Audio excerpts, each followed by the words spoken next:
All right, hello everybody, and welcome to Good Morning Xbox. I'm your host, Axel1324. And I'm Cool Cat Terry. I'm Eternal Shaddai. And I'm Fastback 6768. What's That's going right, on? and another week has passed us by, guys, while we let the chat all come in. Terry, what have you been playing? Nothing. sadly, no gaming this last week. So we'll see. I don't know if I have time this week either. I'm doing a lot of repair stuff this week, so might not get to it, but I want to. I want to. I see. Shaddai, what about you? What are you doing this week? I know I was out, but now I finished Ease 8. I finally finished Ninja Gaiden 4. And I finally beat the campaign for Battlefield 6. And I decided to go at smaller scale. So now I'm playing The Legend of Tianding. The Legend of what? Tianding. What is that? A game. Yo, that's a good game. Not for nothing, but it's challenging. It is Never heard of her. Me either, but I know I'm playing Tianding. Okay. Hold on. I gotta look at this. Right. Right. So what It sounds like one of my indies that I did. It is not an indie. It's a game. No, it's not. Shut up. It's The Legend of Tianding. Sounds very familiar. I've heard of it. Yeah, I better not be looking this up and then end up somewhere weird, should I? Yeah, no, it was on Xbox. It was cheap because they were having a sale. And This is one that I think I did. Yeah, this is one of my indie spotlights. there you go. Recognize your indie spotlight. This is one of my indie spotlights from way back. Okay. Yeah, there you go. See, I follow. I knew it sounded familiar. I was like, I know this game. Exactly. I know you do. It's a small scale. We were literally just talking about this. He's playing it on his Sansui TV. Yeah. It's a side-scrolling beat 'em up. Yes, but Right. yo, it is challenging though. I couldn't even beat the third one. Yeah, she was so fast. It's because you suck. No, I'm just Yes, that too. My reflexes is not like it used to be. Yo, All right. That's a good game. All right. If you say it's good, I believe you. It was an indie spotlight. It is I know. good. I 50% believe you, and I 50% believe Terry. 100%. So that means you gotta believe me because I follow her. When you believe them both, that make 100%, right? 50 No, that's not how percentages work. But trying to add some unnecessary numbers. That's right. Anyways, Fastback, what have you been playing, buddy? So I downloaded, thanks to Game Pass, Winter Burrow. We showed it on this show at one point. That's the one where you're playing like a little mouse. Yeah, the little survival game out in the winter. Survival So crafting real game? good. I've been enjoying that. Played that a lot yesterday. Mhm. Played it both on my Xbox console and my ROG Ally. Played very well there. And then this morning I focused on Outer Worlds 2. Nice. So I'm pretty much done with the first planet. So definitely been enjoying that a lot. That's good, buddy. That's good. So of course I've been playing Helldivers, right? But I've really gotten into, especially on my ROG Ally, Silk Song. Hollow Knight Silk Song. Of course I would, right? And I just beat this week, yesterday, a boss called the Widow. She was fast. I played her so much that I basically could play the first what is it called? Her first phase blindfolded. Yeah. And then her second phase started, it's like die in 5 seconds. It was like insane how fast she got in her second stage. And I finally figured it out. I finally figured out her pattern enough to survive the second stage. And no matter what you're doing, you can't get close enough to her really to hit her that often. So I ended up getting a bunch of I ended up beating her using my throwables. And yeah, it was fun. But then I accidentally found out I can stay safe in a corner. She won't hit me if I stay safe in a corner. Dude, that's classic. retro like gaming right there, like Mega Man and all down. You should hide in the corner. Like, come on, man, that's classic. I found out I could stay in the corner. So like if I was down and I needed to like if I lost track of the pattern, I would run into the corner and I could see the pattern again until I picked it up and then get back in there. So yeah, that was fun. And so I beat her and then I started moving around again and just going with it. But yeah, no, Silk Song, it's incredible, man. There's a good reason why that game is rated so high. It's crazy. Chat, let us know what you've been playing. We'd love to hear what you have to say. And of course, chat, as always, let me pull this up. Sorry, should I? This is going to cover you a bit. Go for it. Be sure to like and subscribe. Of course, as you know, we are up to 500 subscribers. Woo! So the super chat is on. For those of you that care, not needed. I will read all your chats. Don't worry about it. And we will move it along. Let's see. Let's check in with the chat. Shout out to Doggy Dog 420. Thank you so much for being here. You are the real MVP. He says, "Woo!" That's right. And hey, shout out to Doggy. I know he's back from Disney. Hopefully, he brought me back some Disney paraphernalia. I hope that $32 churro was worth it. You know? Yeah. Wait, let's see. Land. Did he go to World or Land? He went to World. Ooh, okay. Let's see. Shout out to Blood Moon Pounce. Thank you so much. Is it Bounce or Pounce? I can't read. Hold on. Blood Moon Pounce. Yeah, Blood Moon Pounce. Thank you so much for being here. You are the real MVP. Appreciate you. Says, I'm buying all 3 of Steam's new hardware. Dang. Somebody's got the money. Hook me up. Hook me up. Shout out to Back from the Dead. Thank you so much for being here. You are the real MVP. Appreciate you. He says, good morning, everybody. Good morning. And Big B Army Xbox is in the house. Thank you so much for being here. You are the real MVP. Says, what's up, Army Xbox? Hits that likes up before the show. Yes. Absolutely. Absolutely. And let's see. Doggy Dog right here says, Guardians of the Galaxy Cosmic Rewind was such a cool ride. Tron as well. Oh, my God. I saw the new Tron movie, dude. Loved it. Loved it. I don't know what those critics are talking about. So good. Oh, the crazy Greek dude saying Broncos today, closing shop early and headed to the game. Yeah.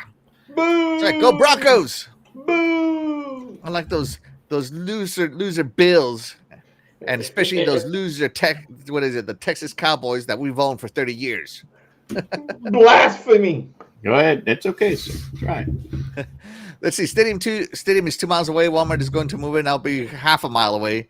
Steam Machine is going to be more dead than Xbox, and the Elite Series 2 is the best controller and the worst. Wow. Lots of thoughts there, crazy Greek dude. Love it. I love it, man. Love the chat. Yeah, Walmart's going to move it 2.2 miles away. Yeah. Yeah. Don't forget, part of that Walmart group is the ex-Secretary of State, Condoleezza Rice, or whatever her name was, right? Yeah, I see her all the time on the TV. I thought she was the greeter. No, the greeter at the stadium. Yeah, damn. she's not that old. She's not old enough to be a greeter, is she? I thought that's what There's no age requirement to do that. Oh my gosh. Let's see. Stanley Francois is in the chat. Thank you so much for being here. You're the real MVP. Says, what's happening, y'all? And chat, what's happening, Stanley? What's up? Thank you so much for being here. All right, hold on. I'm just catching up. Everybody, catching up. Big B Army Xbox says he's been playing Call of Duty Black Ops 7. Oh, yeah, that's right. I did play Call of Duty Black Ops 7. I was playing it on the cloud on my Xbox, and I feel like the latency is so gone now from xCloud. Like it doesn't exist anymore. Oh yeah, dude, it's crazy how good it's gotten. Mm-hmm. Yeah. Black Ops 7 is one of the weirdest and worst campaigns in the franchise. Oh man, I'm gonna find out. Let's see. Doggy Dog says, "Oh man, it was expensive." Yeah, man, you can't go to Disney World and not come back broke. Shout out to Lidia Sarmiento. Thank you so much for being here. You are the real MVP. Says, greeting guys. Special greetings to my Shaddai. Bless you. I'm not going to say that word. Screw that. I wish I could silence you for that. I'll let you read it so you can read it properly, Shaddai. Okay, greetings, guys. Especially greetings to my beloved Shaddai. Blessings. There you go. Let's see. Back from the Dead says Black Ops 7 and Vampire Survival last couple of days. Wednesday, we'll go back to Disney Dreamlight Valley with the new expansion. Ooh, another expansion for Disney. Man, that Yeah, but Disney that's the Dreamlight only Valley way. has been collecting. That's the only way that you can visit Disney World Mhm. in a cheap way. There you go. Stanley Francois is on the team. Let's go Broncos. Yes. Boo! No. And shout out to Carlo from 4GQ TV. Thank you so much for being here. You are the real MVP. He says, "Why does Dreadpool have a shorter beard in the left bottom square?" Oh wait, that's Fastback. Oh, Sorry, I ain't growing my beard that long. Not right now. oh snap! Pause the press. Terry, go ahead and read this super chat. Super chat coming in from Fastback. Or Fastback in Game Pass. 2.7. Yeah. Fastback in Game Pass. All right. Good morning, Xbox, to all, and welcome back, Eternal Shaddai, with his new Lap Timu Samsung TV and ROG Switch wannabe Xbox. Yeah. This guy is blasphemy, like pure blasphemy from his lungs. Welcome back. Thank you. Oh, wait. Let's see. And it's not from Timu, it's from Wish. Chris Agrited says, "I've never seen so many people excited for old hardware. If Suda came out with the PS5 today, it would be talked about for 2 hours. If Xbox released the Series X today, the world would be burning." Hey, man. What are you talking about? Haven't you seen an Apple user? Oh. Hmm. Everybody loves the old stuff, especially those Apple users. All right. And shout out to Dan, the man Cunningham. Thank you so much for being here. You're the real MVP. My He says, fellow "Hey, how's everybody Cowboy, doing today?" Oh, what? my fellow Cowboy There fan, you go. backing me up. Let's go Cowboys. We don't give up. We don't care. Go Hey, Jerry how's Jones. everybody doing today? Don't you start it on us Cowboy fans, Axel. You totally called it out. Who is this guy? Yeah, who is you? All right, let's get started because we got quite the show today. All right. So I don't know if you guys know this, but Stellar Blade might be coming to a console near you. So Stellar Blade could come to Xbox one day, as developer Shift Up has teased the idea of making the game accessible to even more players than it already is. So Stellar Blade, where's the quote? Where's the quote? Usually these people have the quote. So Shift Up has recently teased that PS5 console exclusive may make the jump to other consoles like the Xbox and Nintendo Switch 2. Right? And I know Shaddai is excited. So here we go. The possibility of an Xbox and Switch 2 release was teased in a recent earnings report. Within it, the developer Shift Up stated, "All right, Terry, I need you to read this in your Stellar Blade sexy voice." What? I don't have one of them. Oh no, I'm not reading it like that. But Just make it sound like PR. no. We plan to carry out various promotional activities and are considering additional platform expansions to make Stellar Blade accessible to more players. Stupid PR. Just say you're gonna release it. That's it. That's it. Accessible to more players. While Shift Up didn't explicitly say Xbox or Shift 2 in the report, the game is already on both PS5 and PC. There aren't many platforms left that the game could launch on, right? So now, if you remember back before this was called Stellar Blade, this was called Project Eve. Rated. If you remember back in the day, Terry. And when this was released, when this was announced as Project Eve, Xbox was one of the platforms that it was announced for. Anybody remember, or am I the only one that remembers this? I remember some games in the past that had been announced and then they disappeared. Yeah, I'm not surprised. Black Bensuokan. So I'm curious, Terry, are you gonna shift up No, and get you some stellar cheeks? probably not. Probably not. No, Nah. come on. You can try on 18,000 This different is sexy single. outfits. Is this single player? Yes. Probably not. What? I barely have time to game as is, so when I do game, it's co-op or nothing. Come on, Stellar Blade scored an 81 and has a 90 from users. But if it was Stellar Blade Expedition, she would play it. Yeah, no doubt about that. Yeah, put her in a truck. Oh. What if she has that dump truck on her? Ah, yeah. We all know how much you enjoy that, Terry. Yes. See, you got it.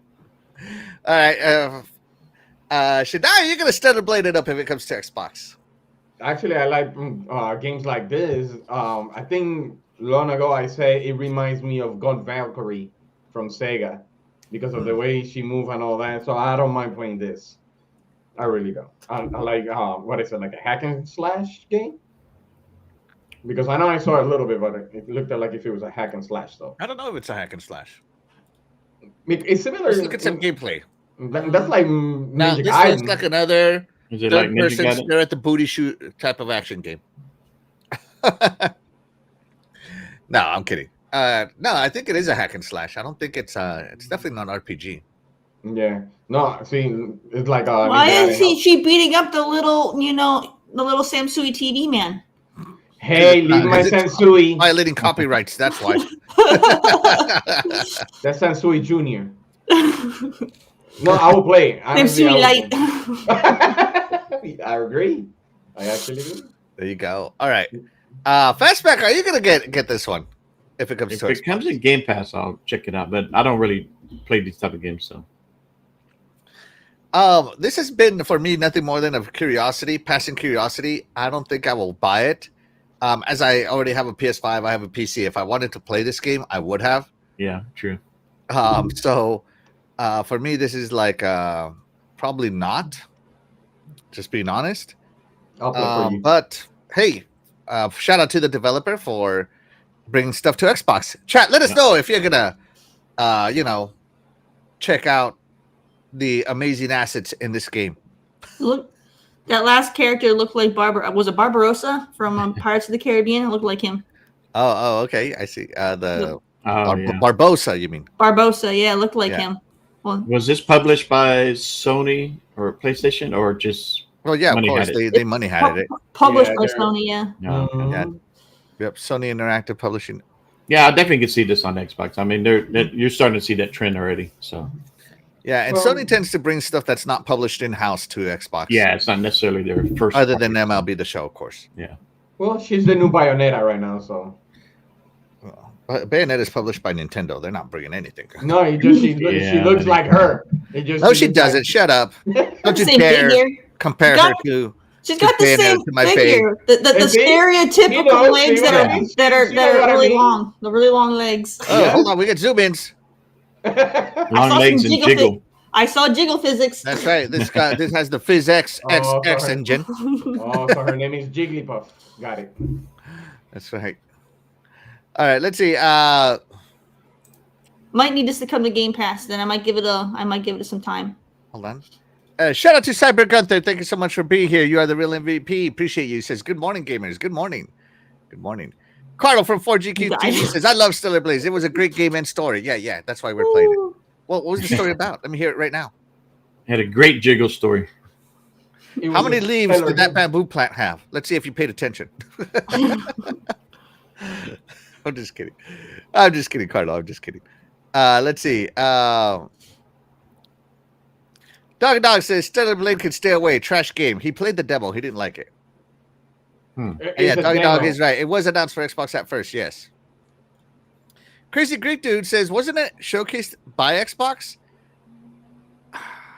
It had to I be don't showcased remember. by Xbox because Yeah, I if don't it showed remember. Xbox, Sony would never show it if it was shown Xbox. Just saying. Sony only says PlayStation. They only advertise PlayStation. They never advertise anything else. So yeah, it had to have been. But it trashed anyway. Yeah. Let's see. I'm going to check it out in Game Pass. Yeah, maybe. We'll see. Let's see. So emotional, damn it. Yeah. Pygmy Army pause. Oh my gosh, that's funny. That's funny. All right, so there you go. Stellar Blade. It might be coming to Xbox, which is cool. The more games we get, the better, of course, on the platform. So I'm down. Just don't look that bad from what I'm seeing. I could see myself messing with it. Yeah, it's a good looking game. She's got spider sense. She's got Spidey sense. And if you had It the Rock definitely is a Ally, Sony product. You could already have this in your Xbox OS library. That's right. That's right. On the FSC library. Mm. That's right. Okay, here we go. So that's the first announcement. Next announcement. Doggy Dog's Game of the Year might be shifted over to someone else. So we got to notice. Oh shoot, this wasn't. So change of service operator for Hi-Fi Rush. So Hi-Fi Rush, we would like to inform you that the service operator of Hi-Fi Rush will be changing from Bethesda to Crafton. This transition will begin November 14, 2025, which was 2 days ago. At 9 a.m. KST. I don't know what KST is. Korean Standard Time? I don't know. Probably. PD standard time. So everything is getting moved over, right, to it. Until the scheduled patch is applied, the Bethesda.net connection feature within the game will be disabled, which may result in certain error messages being displayed or unexpected issues may also occur during this period. We kindly ask for your understanding, and if you encounter any problems, please contact Crafton. Don't contact Bethesda anymore. Contact Crafton. So they're moving everything over, right? And I'm going to guess this is the beginning of getting rid of the licensed songs on Hi-Fi Rush. So if you played Hi-Fi Rush, you know they have a completely licensed soundtrack and an OST. And I don't know, that 9 Inch Nails song is not going to hit as hard as it did. Or whatever song they put in there is not going to hit as hard as that 9 Inch Nails song did during it. So Hi-Fi Rush, one of the better games of, I guess, last gen. No, it was this gen, but it was like 3 years ago or so. Was it a Series X game? Maybe last year or 2 years. It was a nominated game, right? Yeah, it was nominated, then shut down. So there you go. So, the developer was sold. Now the publishing and handling of it is being moved over. And Hi-Fi Rush, critically acclaimed, highly rated game, Mighty. It's rated Mighty. So yeah, that game is going to be handled over by Crafton. And again, Bethesda paid for all the licensing of the songs. I can almost guarantee that Crafton is not. But aren't the songs part of the gameplay, the rhythm and all that? They are, but they also put out an OST. You have the option when you play the game to switch to the OST. And that was for streamers, right? So they made a full OST with the same tempo as the licensed songs. So yeah, there you go. Interesting. So that means from now on, where it says Creator Tango Gameworks, it should change Tango Gameworks Crafton then. Yeah, well, it probably might still say. I don't think it would. I don't think no, because Crafton wasn't part of the development process. That's what I'm saying. They're just coming in now.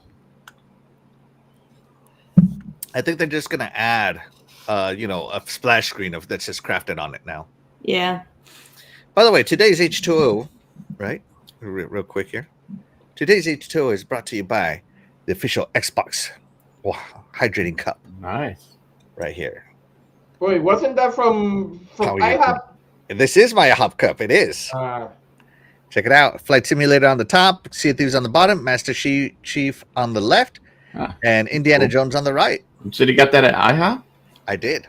Yeah, I don't remember. So the water This tastes was like syrup. 6 months ago. You know how much each cup was? They had a different collection. How many IHOP points each cup was? Too many. It was like $75 worth of IHOP points. Yeah. Expensive cup. And didn't they have like 3 cups? 1, 2, 3, 4, 5 of them, and I got all 5 of them. Oh, you spent a fortune on cups. Oh, So that water tastes like syrup. So that many water pancakes. tastes like syrup. So many Like pancakes. Told his wife, we're eating at IHOP every day until I get all these cups. Yeah, I don't even go to IHOP now. I'm sorry. Are you trying to say I spent too much money, Terry? Yeah, for cups. Yeah. You can go on eBay. Money, y'all. There's poor people around. You know somebody was gonna get a cup and then put it on eBay. That's a lot of stack. I wonder how much pancakes these there, cups are on eBay. Now I'm gonna look.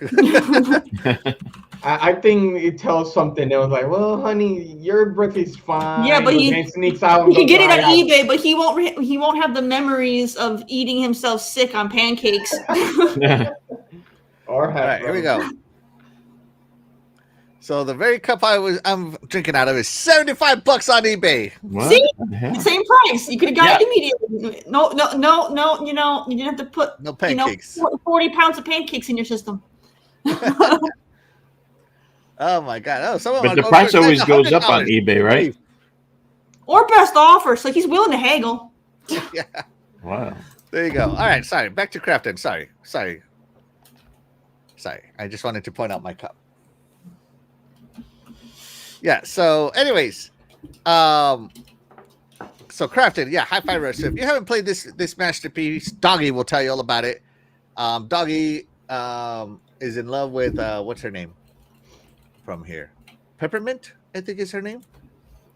This one right here. Doggy found his new bae, Peppermint. So yeah. Have you played this game, Terry? I dabbled, Uh-huh. but I didn't get into it. I see. What about you, Shaddai? Did you play this game? Yes, and I beat it too. Oh, what do you give it? 9 out of 10, 10 out of 10? What do you give it? Actually, yes, 9 out of 10. The soundtrack is pretty awesome. The design for each character. Hmm. It was really, it's really, really fun. It reminds me of what's that? Guitar Man. So I like it. Guitar Room, Jesus Christ, man, that game is so hard. Okay, No, and I beat Guitar Man. So for me, there's no way you beat Guitar Room, man. I didn't. I don't believe you're that good of a gamer. No offense. So yeah, the one with the Guitar- white hair. With the white hair. Yes, I beat him. Guitar Room, man, is so crazy hard. Okay, sorry. Anyways, But yes, I beat Hi-Fi Rush. I really like it. by the way, if you want to play the rhythm game to make you hate rhythm games, Guitar Room, man, is it. The only one that will give you a headache is the one with the white hair. Yes, it will. My goodness.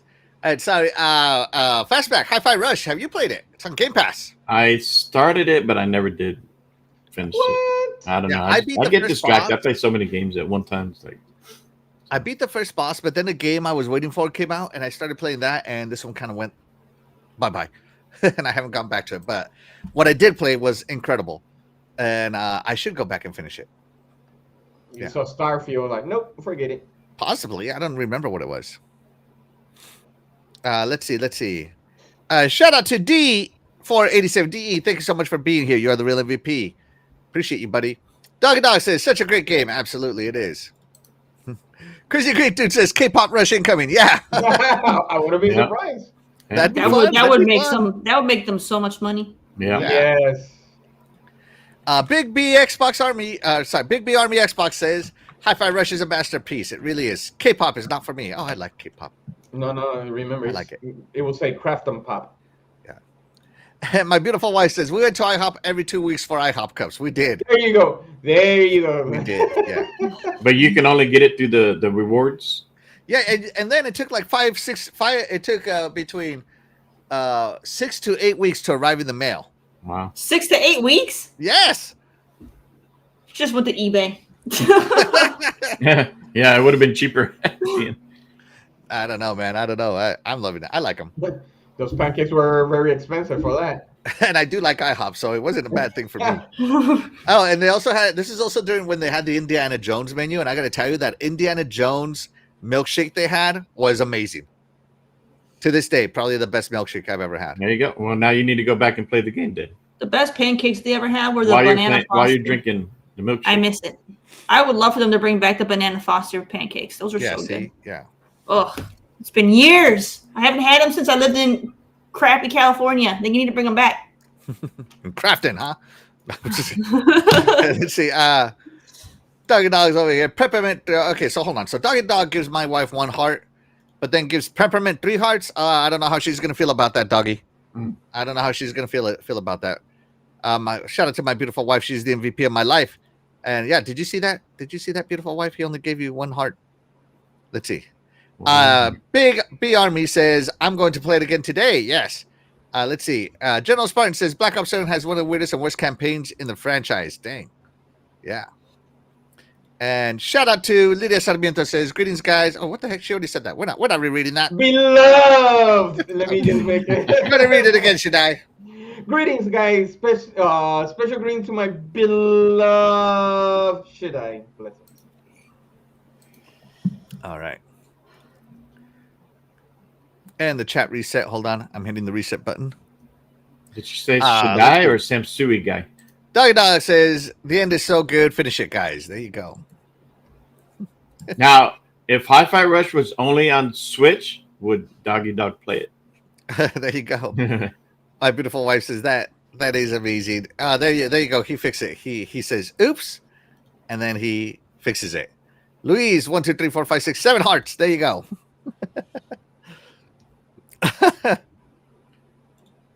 Yeah, long lost cookie butter milkshake. That's what it was called. Huh. It was so good. It was so good. And shout out to PS5 Blows. Thank you so much for being here. You are the real MVP. Says, I hit the like. Don't ban me. We won't ban you, man. All right, so there you go. This is moving over to Crafton. Again, I think the reason it's moving over to Crafton is because they're starting to get rid of the licensing. Or this is probably the first step of getting rid of the licensed tracks. So, yeah. Anybody got anything else to add to the Crafton Hi-Fi Rush news? Mm-mm. No. Hi-Fi Rush 2, please. No, I guess it's a positive thing that they transferred the license. That way, it can get expanded or whatever, more stuff to it, right? I don't think Bethesda had any interest in doing anything more with it. Yeah, maybe Crafton will ask the new or Tango to make additions to it or sequels. Yeah. We'll see. Yep. Or possibly Crafton is just the maintenance people, like, the people that just handle the maintenance because Bethesda wants to focus on other stuff, so they can't subcontracted it out. Possibly. But I think this has to do with the soundtrack. Personal. Interesting. Yeah. That's my take. Based on absolutely nothing. So, moving on. Let's see. Oh, here we go. Terry, you'll love this. So, Xbox is unlocking access to game publishing documentation for all developers. Mm. Right? So, the Xbox Game Publishing Guide now features publicly available guidance from sign up to release. So, anyone can explore how to plan, prepare, and launch their games on Xbox and PC. And prepare to give them that 30%. That's right. So they're removing barriers to learning, making it easier for teams of all sizes to understand what it takes to ship a game on Xbox. And I think this is a good step because if you know, some indie developers have publicly come out and said that navigating the Xbox publishing has been a nightmare. To the point where one of them has said, we're launching on everything except on Xbox because they won't respond to us or something, right? So a lot of so I think this is just removing some red tape. I'm doing it this way now, just so everybody knows. Steam has publicly open publishing as well, so they might just be following the something on there, right? So this the guide covers onboarding, certification, insider program participation, release configurations, and more, right? So the release configuration, I think, is really important, right? No accounts are required. Anyone can browse, share, and discuss the documents. And there you go. So they've made it fully open source or publicly available. So there you go. So they got refresh onboarding guidance taking you through the ID at Xbox sign-up process, creation of your first game in Microsoft Partner Center, wishlist pre-order release configuration guidance, updated guidance for participation in the Xbox Insider Program, and new information about Xbox certification and the test services available to you. So I see this as nothing but good news, which will add more indie games to our Xbox lineup. And the indie games, I think, released something like 200 indie games last month. ID at Xbox into Xbox. So the platform is just getting more and more games, and this way it'll get even more. What do you think, Terry? Are you going to publish on Xbox? I'd like to publish on Xbox. It's just, man, I don't even have time to play video games, let alone make my game. So it's sad. Like I don't have time for nothing anymore. Hey, but you know what? You can subcontract that game to Crafton. I'm just kidding. Okay. One day I'll have time to where I can go back to working on my game. Yeah. So by simplifying access, Microsoft is strengthening the ecosystem, right? Encouraging more creators to bring games to the platform, which I think is really what. Hey, as an Team Xbox guys, we really love. Shaddai, what do you think? Yeah. Actually, this is good. I'm with you, Axel. I remember one publisher kind of wrote it on Twitter about, oh man, we need the customer service, and everybody kind of like retweeted so Yeah. customer service could actually respond to them. But I can't remember the name of that Yeah, game. I don't remember either, but yeah, and I remember another developer also said that they were skipping Xbox, not because they didn't want to publish, but because they couldn't get through. Right. So it was like, oh, there's so many hassles, and it was something. I know it was something. That's why I was looking for the name of it. But then after they ended up nobody kind of playing it so much. But no, that's fine. That's good. It gives like more power to the developers if they want to develop, and like it says right there, you want to plan it ahead of time so you could have time, or give them time, because that's what you need. You need to do it on time so everything could be fine and ready for publishing and out in the wild for people to buy. So this is a good thing. That's what I think. This is a good thing. They should have done that a long time ago. Yeah. Fastback, what do you think? No, I think this is great. I always remember Chris Charla. He was the head of ID Xbox for bringing in indie games. He's always done a great job. Oh yeah. I know in the past they talked about this, and I know he's been open, like trying to do everything he can to make it better, improve the process. And if this will help, I can imagine. Imagine how many people are trying to put their games on Xbox and probably got bottleneck trying to go through a certain process, right? Red tape. Because they have to make sure what's going on Xbox is going to be legit, right? This is a good thing. Hopefully, this will help, going forward for more indie developers. Found the name Enotria, the publisher for the game Enotria. Oh yeah, Enotria, yeah, the game. Yeah, that's the one that kind of like being very open on why they were. Yep, that would be it. Steam just did this recently. No, Steam has always done this. Has always been doing this, right? Yeah, they've always done this. As far as I know, who knows, right? I wasn't there like on Steam 1.0, just being honest, So, but as a gamer, honestly, I've never really felt like I had a lack of indie games to play. Right? There's always indie. Like right now, I'm playing Winter Burrow. right? So there's more. I'm playing a little game made by 3 people called Hollow Knight Silksong. Yeah. So a little game. I think the game, yeah. Terry's over there going to play a little game made by like a bunch of perverts called Stirred Blade. Yeah. This might help with Xbox going forward. Now they're kind of open to play everywhere, and they're getting bigger, moving forward on PC, and so like Steam is huge, right, with this. So they want to do the same thing. So a lot of these games now, if Xbox having hybrid consoles, and now you got the handheld, you'll see a lot of these games that you can play in your library, no matter. And who knows? Maybe some of this can includes, like, hey, if you're going to publish on Xbox, it has to be play anywhere. Yeah. Or you have to you must dual release on PC, Xbox, and the Series S or something like that, right? Yep. Yeah. So let's see.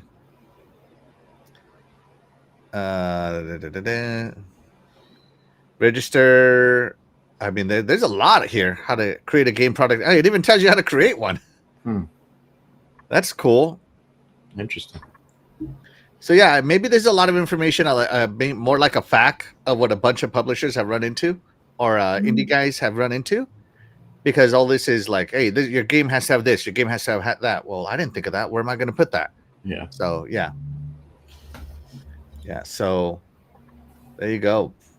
Step one. I thought this would be much longer. Have a volume slider. That's like my biggest pet peeve with indie games. Is a lot of them don't have audio, like sound sliders. They just have audio on and off. They don't have like an adjust volume, and it drives me nuts. Yeah. So yeah, no, I agree with you. So there you go. Lots of information for those of you who are interested in publishing your game on Xbox. Let's check in with the chat right now. Let's see.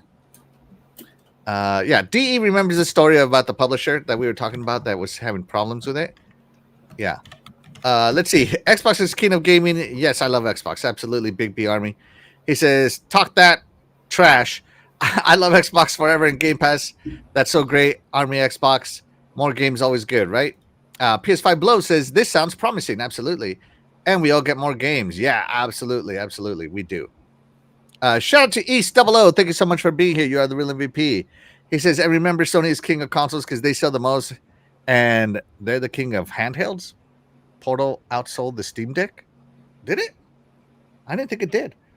But they definitely sell more consoles. Oh wait, no, they're not. No, they don't. Nintendo does. Oh, Nintendo does. And we're going by console sales. Nintendo's the king. But handhelds have definitely exploded. Jedi, show him the king of consoles. Oh, right here, my Steam Deck. There you go, the Nintendo Switch. That's the king of consoles.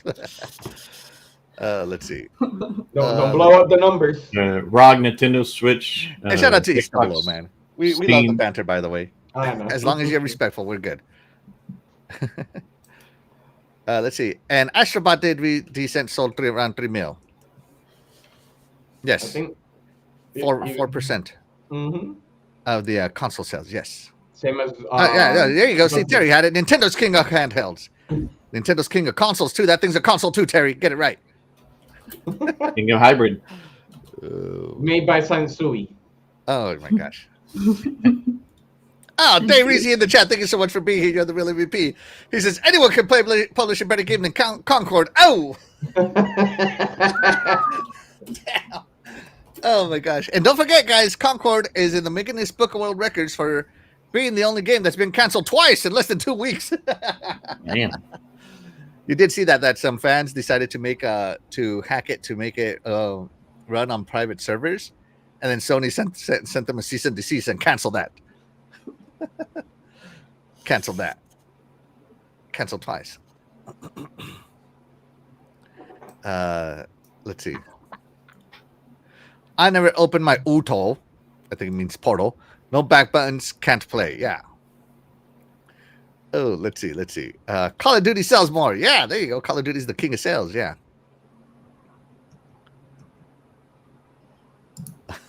Let's see. Oh my goodness. Easy now. Oh, East 00 here. Concord was a great shooter, similar to Lawbreakers was a great shooter. Lawbreakers, oh my gosh. That thing was canceled fast too. Yeah. All right, let's be respectful to one another, guys. All right, we do love the banter, but don't start calling each other names. All right. All right, here we go. All right, there we go. Moving on to the next one. So I'm glad we got somebody here because there was a state of Xbox this week. I don't know if you saw this, Terry. There was a state of Xbox this week. And 16 Xbox games were shown. Let's go through them, shall we? By the way, this was a state of Xbox in Japan. That was pretty cool. Yeah. In my opinion. Let's see. All right. So first up is Elden Ring Night Reign: The Forsaken Hollows, Terry. Nah. Now, come on, look at this art style. It's the GOAT. Elden Ring is the GOAT. I don't know what any of y'all say. Should I? I didn't see any ripples in that water as they splashed through it. Terrible water physics. I was about to say that. It's no physics. Look at that water physics. Not even a ripple. Nobody cares about that when you're trying to survive. I care about that. I care about water physics. Maybe that's why you Magic look water. at Elden Ring, because you're looking at the water instead of the bad guys No. Nah, I'm kidding. I'm kidding, Terry. I'm kidding. Anyways, so Night Rain, which is the roguelike PvE game from in the Elden Ring universe, is getting an expansion called The Forsaken Hollows. So I personally don't do roguelikes. So even though I do love Elden Ring and think Elden Ring is the GOAT, I'm not doing a roguelike. Screw that. He ran The away amount of scared. skill you need to have to beat a roguelike is through the roof. And then you add the difficulty of a Souls game, especially this one. Yeah, you're never beating this game. They might have dumbed it down though because they made it a roguelike. They might I have. don't think so. I mean, They might have because that would make it. Otherwise, it would be impossible. that to play. doesn't sound Souls-like. It's not. But that's the point. It's not supposed to be Souls-like. It's supposed to be. They're doing it the other way. So. You So might have dumbed it Forsaken down. Hollows is out. It's Because coming out. if you're gonna be dying and restarting, they're gonna have to they'll have to like dumb it down a little. Well, that's the purpose of roguelikes, is to die until Yeah. you get good. So Yeah, now you're gonna die until you get good. I'm not a masochist, so I'm not gonna even touch that. But you know what's funny? My boss, he loved playing this. He's playing it on a PC, and he said that there is a mod that you could fight every enemy there barehanded. And he said he beat it. He beat it. I'm like, you nuts! Like it was hard, but I beat it. I'm like, you are nuts. I can't do that. So I'm like, that's Wow. for men. So I'm not playing this. I mean, you get the steel book, the digital soundtrack here. You get a statue of Wilder. Wow. I'll take anything like that. That's not hard to get. But playing the game, yes, it is hard. Right? So Yeah. No, but I do like the statue though. I can't deny I like the statue. Well, how much is that thing? It got to be like $250. Yeah, it's probably $250 to $300. I kind of figure. How come the art doesn't fill the page? This is an AI rendition. This is a ripoff. This is a ripoff, man. You're getting a three-quarter page. Dude, The little details you notice, I'm telling you, man. I always notice the details, man. They're not giving you a full. You know what? Come on. It's not like a widescreen. Yeah, he's gonna want to be looking at the centerfold of this book while he's in the bathroom. He's gonna be, dang it! It's not a full centerfold. Disappointment in his face. No. Yeah, So if you want to get it dirty, you don't want the pictures to be dirty. That's why they left that empty. So you know what? If you want to dirty your hands, do it on the corners, not on the pictures. So Elden Ring Night Rain itself got an 80 out of 100. And so now they're doing the DLC for it. So that's cool. So this is the second game in the Elden Ring series, of course.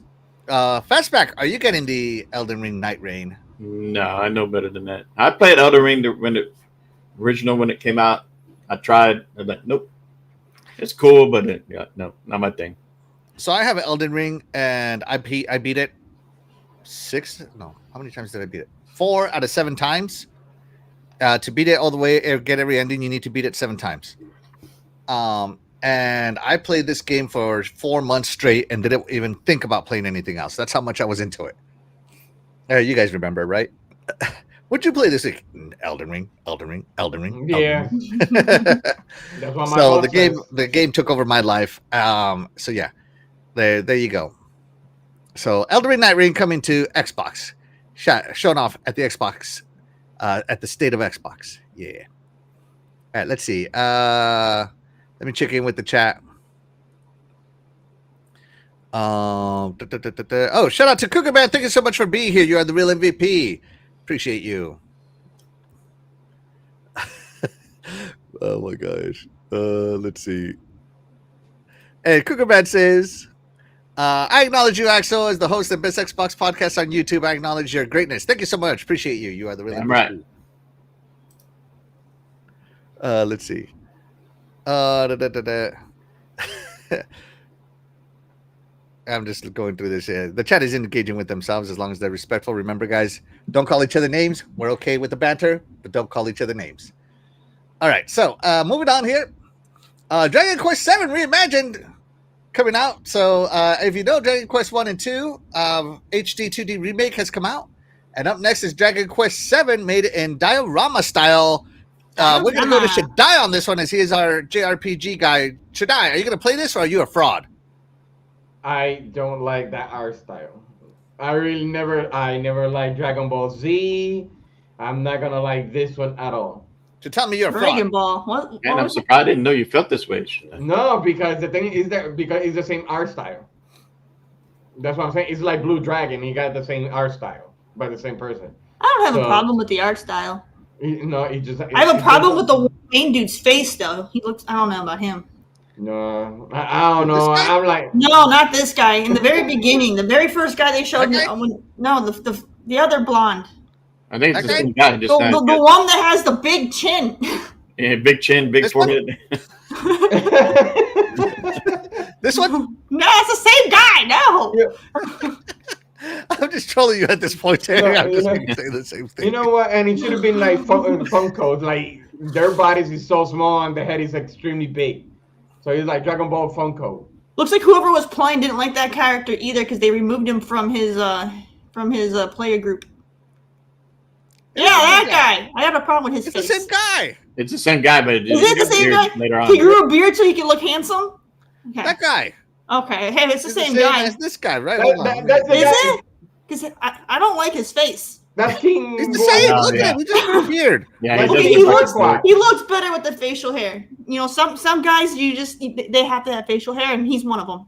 That's King Four Squad from Shrek. All right, so Shaddai hates the characters. Yeah, Terry I can't tell the say same guy. You Hey, wouldn't be able there to are point out plenty of Superman men. just because he There wore are glasses plenty in of public. men that if they shave their beard, they are unrecognizable, and that is proof right there with that guy right I there. just in want to the point game. out that Superman could 100% hide in plain sight in front of Terry. Yeah. No, he could not. Okay, Clark you know Kent- for a Hold on, fact Terry, that there Terry. are men that if they shave their face, they Terry, are Terry, hold on. unrecognizable. Hold on. Is this me? Or is this me? Where'd Axel go? Go on, dude. Hey, sorry, Fastback. What do you think of Dragon Quest VII Reimagined? No, I mean it. Hmm. Yeah, I like the diorama look, but it's, some of it looks goofy too at the same time. So I guess that's part of how that art style is supposed to be. But it's a no for me. It's a no. All right. Yeah, there you go. Let's see. Big Beyond says, yes, Elden Ring, it come to Game Pass. Oh, I don't know. It hasn't come to Game Pass, but I know. Has it? No, original? I think I mean, I don't know. I didn't wait. I played it day one, so I don't know. Yeah, I bought it. Played. Yeah. Dog 420 says, got the deluxe version of this pre-order. There you go. He's getting that Dragon Quest. Damn. That's right. Ugh, fraud. That's right. Oh, you're the fraud. Oh, yeah. Yeah. You're supposed to be the JRPG guy. There's some that are worth it, but not this one. Let's see. Dog says he just hates on Dragon Quest, hated on the HD 2D thing nowadays. He's a damn fraud. Oh man, he's been called See, out. I disagree Oh, yeah. because I keep saying I love Octopath Traveler. Hmm. And it has the same art style. It just I don't like Dragon Quest as like a whole. Don't like it. My wife is sticking up for you. Don't tease Miss Cool Cat, Axel. There you go. Yes, dear. Yes, dear. All right, there we go. So Dragon Quest. All right, up next on the State of Xbox was Blaze Blue Entropy Effect. Okay, so this one, Blaze Blue is supposed to be a fighting game, but they turned this one into a like action, beat 'em up style game. I think it's like a platformer. It's like a beat 'em up platformer game. Let's get to the gameplay. Skip all this crap. Yeah. So it's a beat 'em. They transformed Blaze Blue from fighting game to a beat 'em up platformer. So now I'm interested. Like I'm not much into fighting games, but I think Blaze Blue looks good. I just don't think I would do good because I'm not a fighting game guy. So now that it's a beat 'em up platformer, I might be in. This would be a good thing for them. Maybe if this works out for Blaze Blue, maybe they'll do it for Guilty Gear. Maybe. What do you think on this one? What else, Terry? What do you think? Are you a fighting? Have you played Blaze Blue? No, but I don't play fighters anymore either. It's just one of those things that I kind of moved on from. I played them a lot back in the day, but I don't have any interest in them anymore. Okay. Shadai, are you going to play this Japanese thing, or are you still a Japanese fraud? No, I actually want to play this. I have played the fighting game, even though like their combos are really Really complicated. hard. Yeah, they're really hard. And when I saw this, I thought it was another fighting game. But when I saw that it was more like a platformer type, yeah, I'm in. I like it. That's why it's called Black Blue. You saw all the colors; they're all blue. The background and everything. You only saw one green. But I like it. I really do. I'll play it. I really will play it. Okay. What about you, Fastback? What do you think? It looks cool. It reminds me a little bit of Smash Brothers, right? It's got that whole fighting setup like that. Not Yeah, even but you're fighting close. bad guys. So this is more like a 2D action platformer, which looks awesome. I'm not gonna lie, this looks good. Yeah, it does look cool. If it comes to Game Pass, I'll check it out. Well, let's see. Does it show Game Pass down here? No, it only shows. Yeah. No Game Pass logo. So I don't know. We'll So see. there you go. Maybe. Oh, Big B Army says he hopes Elden Ring comes to Game Pass. Oh, that'd be awesome, man. That'd be awesome. You're trying to hit me right in the soul here. Starfield is the worst game in history. What? No way, man. What? Oh my gosh, I love that game. I love me some Starfield. Starfield, yeah, I had It looks a lot like of issues. Beast is this and over that, here but it was a great being game. Team Terry hitting on my Starfield. Starfield was not that good, man. I love Starfield, man. Nah. Oh yeah, there you go. She's engaging there. Yeah. Mm-hmm. All right. So Blaze Blue and Entropy Effect. Another one I'm interested. Honestly, I remember to this day on this show when all the hype for Starfield was up before the game launched, everybody was on the Starfield train except for me. I was probably the only Xbox fan in history that was like, "No, that game trash." So like, No way. the only- Starfield met all my I was expectations, the only one that saw for what it was. I was like, "Nah, I know Bethesda." which is amazing. Game of the century. No, it wasn't. No, it wasn't. Anyways, all right. So far we've had Elden Ring, Night Rain, The Forsaken Hollows, Giant Quest 7 Reimagined, and Blaz Blue. All right. So I don't know how to spell this name. This is in Konbini. One store, many stories. So if you've played Supermarket Simulator, this is Supermarket Simulator Indie, Japanese style. And from what I hear, the art on this is really nice. So if you like Supermarket Simulator, this is another one for you. Hard pass. Terry? That Supermarket Sim game is actually getting quite popular. Yeah, but are you going to play it? I'm not gonna play it. I Yeah, wouldn't hard even pass. play. I wouldn't even play the American one. So I'm not. Why would I play the Japanese one? But I mean, if you're into that stuff, though, go have fun. Yeah, Jack up them prices, man. Make that money. No. I will never understand why people play games to work in sim life. So that's just me. Anyways, all right. So there's another Japanese game. Shadai, you gonna play this, or are you gonna fraud out again? Yeah, I'm gonna fraud out again, but except the other one. All right, Fastback. It's a no for me. It Yeah. looks cool, but I haven't even played the other American version. So Yeah, I have no interest in supermarket sim games. Just being honest. Supermarket Sweep. All right, so this is another roguelike called Nevergrave, The Witch and the Curse. And we're going to fast forward to the gameplay. Here we go. So this is a roguelike, the Witch and the Curse, very much like, well, every other roguelike you've ever seen. You play, you die until you get good enough to finish the game. And the Witch can turn into like, almost like Super Mario Odyssey. You can put your hat on another beast and become the beast. interesting. But it's also a PvE co-op roguelike. So you can have your friends die with you many times. Terry, are you going to play this one? It is co-op. No. No. Not this one. Not my style. All right. Well, what about you, Shadai? I don't know. They have to talk to Silk Song because it looks the same to me. So Not even close to the same, but okay. I don't know, but the art style for me is the same. It's just got that. I mean, it doesn't look like it's full Metroidvania, but it's got that Metroidvania look. Well, and that's what feel. I'm saying. Not- Yeah. I don't like Metroidvanias at all. See, I like Metrovania. I hate backtracking. I hate having to backtrack. See, I play Ender Lily, so I don't have any problems with it. So I like that one. But this one, I don't mind playing it. I really don't. It is cool. It really does. All right. What about you, Fastback? Nevergrave, The Witch and the Curse. What the heck? No, not my style. I mean, yeah, it looked kind of cool, but no. I don't even play those games right now, so I wouldn't even. I have, like I said, I've never beat a rogue. I've only beaten like 2 roguelikes in my life, and the challenge is just too much, man. I can't do it. Yeah. So you don't do horror. You don't do that one. You tell me. What are you talking about? I do Souls games. Mm. I do amazing games of the year like Starfield. Right. Okay, got it.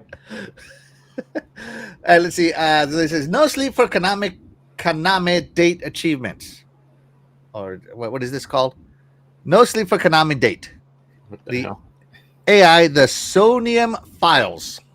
Oh, I see. Okay, Don't ask me what this is. Let's read it. All right, hold on. I'll play the first one. Starring the series fan favorite detective Konami date, this interquel set between the first and second Sodium Files game will introduce 3D-scape of room puzzles for the player to solve. Okay, so it's a puzzle game. Okay, got it. Check. Okay, it's a puzzle game of some kind. And so far, I've seen 0 puzzles being solved. Yeah. I'm trying to get to the gameplay. Sorry, guys. I don't know. It looks weird. Hard pass. Terry? No, thank you. Should I? They got a lady in your favorite outfit. Are you gonna play? No, I will play it because I do have the first one, but it just I think I played it like for 5 minutes. I know at that time I was playing something else, but I was recommended by another. I know I was streaming, and somebody visited me, and he was like, you know what, that game is good. You should give it a try. I'm like, really? And like, yeah. There's a lot of puzzles. There, some weird stuff, and I'm like, I like weird stuff, so I don't mind playing this. Did you hear that, Lydia? He likes weird stuff. No surprise there. Come on. Oh, of course. You choose this over Dragon? Of No. course. Of course. You gotta play everything except that Dragon Ball game thingy. That's not Dragon Ball though. No, I say play everything except that Dragon Ball thingy. Well, like I say, it's the art style. But I will play. So this is the art style you're into. Yeah, it's an anime. You know, Anime has different art styles. This style right here. but they're cel shaded, so you know I like it. I'm just messing with you, should I? I know That's you the are. high school persona art Oh, style. here you go. Type Here games. you go with the high school. Then you're gonna come with the metaphor, with Fantasio. Yeah, I can see that from a mile away. He's trying to set me up. He's trying to set me up. All right. What about you there, Fastback? No, No thank sleep for Konami date. you. No, thank you. Yeah, hard pass. Yeah. All right. Even if it came in Game next Pass, was, I wouldn't even download it. here you go. Here's one a lot of people are looking forward to. Fatal Frame 2 Crimson Butterfly Remake. So I have the original Fatal Frame. I never played the second one. It's a horror game, so I may not play it. There you go. See, case closed. So there, Terry. I won't be playing it either. Not Should for I be me. playing this? I seen my friend play it, but I never play it. Would I play it? I don't know. That means I might as well just play the first one, even though part 4 is already in stores. Something of mirror, whatever it's called. Yeah. But I don't mind playing it. I really don't. It's something different, away from Dead Space or Resident Evil. This is very different. This is more like Blair Witch Project. Remember, you're in a camera, so you're taking pictures. Right. What about you, Fastback? Are you gonna play this? If I can't shoot the evilness with the gun, I ain't shooting it with the camera, so no. I love it. There you go. If I can shoot it with a gun. Did I ever tell you I saw this Harry Potter meme where like an exchange student came in from the American school, right? And then everybody's over there like Patronus charm, blah, blah, blah, blah. And he's all like, "Oh man, it's time to get out the American magic, 9mm."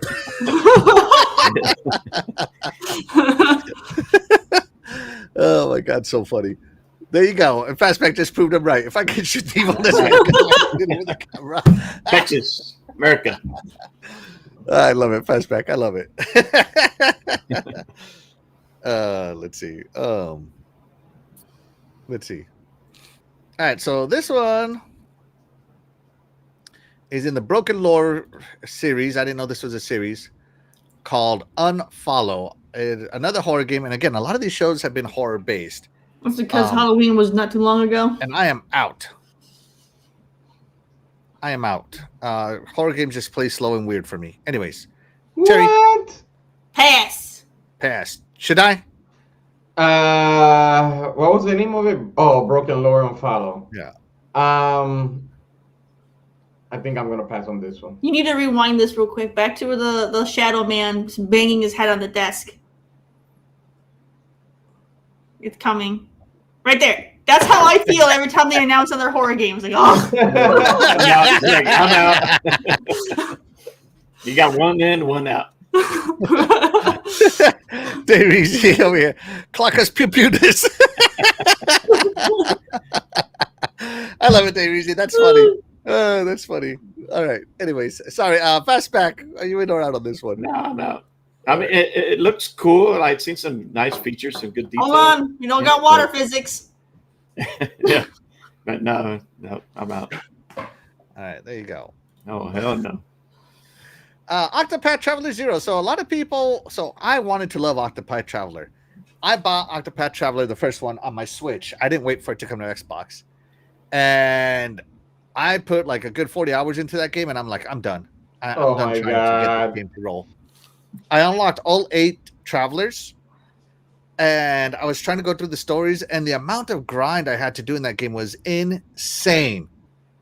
I got bored of the grind, and I stopped playing it. So then Octopath Traveler 2 came out, and I'm like, I'm not playing that trash.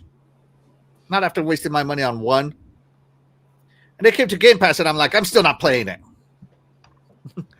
And so now they have Octopath Traveler 0, which is a prequel to all of them. And guess what? I'm still not playing it. Sorry, Octopath. You lost me on the first one. So, yeah. A lot of people love the Octopath series, though, and I'm glad they found one that works. Now, the combat in Octopath is not to be confused. I didn't like the story and the pace of the game, but the combat is on point in this series. I'm telling you, it's gorgeous and has a high risk, high reward combo system. It is amazing. So I will give it that. Terry, are you playing some Octopath? Nope. All right. Shaddai, are you playing some Octopath? Yes. Did you play the first one? Yes. Did you beat it? No. Did you play the second one? Huh? Did you play the second one? No, because I wanted it to be the. It's on Game Pass. Come on, you fraud. But I got the core. I went lower. Oh, So, that's right. You got Game Yeah, I Pass. went the lower. Yeah. Yeah. But I did play the very first one. I really loved the art style. It's different. Like I said in the previous one. Anything that is different, I'll take it. I'll take it. But I will play this one. I will play this one. Supposedly, this is the beginning of everything. He'll play it 20 years from now when he finally finishes the first one. Yeah. And I'm going to tell you guys that. Please, Terry, do not help Axel. Come on, man. You can't go on about how much you love Why are it. you supporting Oh, Axel? I love it so much. I just had to put it down and never look back. It is not my fault that lately they've been back-to-back good games. So either you choose either one. Either or you're the other. committed to the relationship or you're not, man. It sounds like you're not committed. Oh, you hearing that, Lydia? You hearing that? I'm not saying commit. I'm not saying committed. It's just easy on the good games. Mm-hmm. Nah. Anyways, Fastback, are you playing this? No, I haven't played the others. And, younger version me back in the NES days, yeah, I would have played this and loved it, but nope. I'm out. Fraud Shaddai can have this. All right, so it does have a 3-hour free I'll play demo, for you. so I might try the demo just to see if I like it, but I'm telling you, the grind in the first one took me out. That's all I'm It saying. does look good. The combat does look good. No, the art, the combat, Yeah. the story is good. It's It just does the look good. grind between the story beats is insane. Yeah. That's all I'm saying. Let's see. Doggy Dog says, "Boo! This week game for frauds." Oh, see, there you go. There you go. And then Alabama, he couldn't even finish that turd. Oh my god! See what I mean? Yo, he likes the other one, but Same not art this style one. as Dragon Quest, but he hates the art style. In No. The art style is see, different. But, hey, The art style is but different. you know what? He's backwards. He said it's a horrible game and doesn't like the art style, but he likes to play the HD one for Dragon Quest. See, he's backwards. All right. And for you Broken Lore fans, Fraud. there's Broken Lore Ascent. So we had Broken Lore. What was it called? Yeah. Broken Lore Unfollow, and now we have Broken Lore Ascend. So the second game. 2 Broken Lore games got announced. Let's fast forward a little bit, get to the good stuff. There's a different art style than the first one. So what do you think, Terry? The same one in the series. You're playing this one instead of the other one? Nope. Should I? What about you? This is the broken. No, I think I said no to this one. Yeah, I'm saying no to this one. Fastback? Wait, did the camera just go up her skirt? Hey, don't you worry about that. I think it did. It totally hold on. did. These games would never Hold do on. this. It did. I'm all about the details, and I notice things. Take it down. All right, let's see. She looks down, and then the camera goes whoosh. There it is. Oh, the horror. The Ascend. The Ascent. All right, there you go. So we're out on this one, right? I'm not going to show Yeah, them I'm all. out. Yeah, I'm out. Like the other game, I'm unfollow these There you go. games. All right, so up next is the DLCs that we're sure. So Sonic Cross Worlds got 3 new characters, including Ooh. one of my favorites, which is the Nightmare in himself, Nights into Dreams. And by the way, it has all the sound effects from Nights into Dreams, which I would totally love. So it got 3 new characters, one of them being Nights, the other one being Days. Monkey from the Super Monkey Ball. I don't know if he has a name. And up next is Tango and Whisper. Who are they? So there you go. 3 new characters for you Sonic Cross World Racing fans. Are you getting this DLC, should I? No. Terry? like. Yeah, I still like need to more get than this the other game. one. This is a game that's on my wish list. Like I've been wanting to get it. I just haven't gotten to it. All right. Fastback? I do want to get the game. I entered in a contest on Twitter the other day, so. But yeah, definitely want to get the game.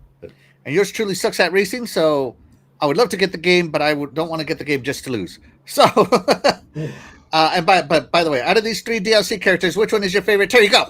The squirrel chicks are cute. All right. They have names, Terry. I've never heard of those characters. Tango I don't and know. Whisper. I don't know where they're from, but they look. I like their look. The one Okay, who's got like this cyberpunk thing going on. Okay, and the monkey is called I. Okay, sorry. I- All right, who are you getting there? Should I, if you had to pick one of these 3? I. All right. Yeah. What about you, Fastback? Give me the big ears. Give you the big ears? All right, I'm the only one that's going for the Nightmare in him or herself. Nights. No. Let's see. Doggy Dog says he wants this game too. Dave Easy says, how much is the DLC? Does it say? Nope, it doesn't say. No clue. No clue. And yeah, it's on the backlog. There you go. I heard it's pretty good. More DLC. So Pac-Man World 2 Repack and Sonic the Hedgehog collaboration set. Huh. So Pac-Man 2 is getting Sonic the Hedgehog Interesting. DLC. So more DLC. Wow. So if you ever wanted to play as Pac-Man and Sonic. and wow. a game, and Pac-Man World 2, if you ever wanted to play as Sonic, you're in. Luck. Here's your chance. Does he eat Robotnik? That'd be fun, right? So what do you think about this one? Terry, you getting this Pac-Man World 2 repack? I'm not, but I don't know. Maybe I have to ask my husband if he's interested in that. I don't know. He's a huge Sonic fan, but I don't know if he'd want to play it as Pac-Man though. Yeah, I don't know about this one. Should I? Looks fun. No, for me, it does look fun. You know what? So what I play, I don't know. As Pac-Man, it's very hard for me to see Pac-Man in a 3D world like that. What about you, Fastback? Nah, it's cool. I wouldn't mind. I mean, I grew up on Pac-Man when it first came out, so This is a cool little collaboration. Mhm. And I do want to get this game too. I haven't got this one, so Mhm. yeah, I would definitely get this. There you go. All right, more DLC. Dynasty Warrior or Origins Visions of Four Heroes DLC. So, if you got Dynasty Warriors Origins, you got some DLC.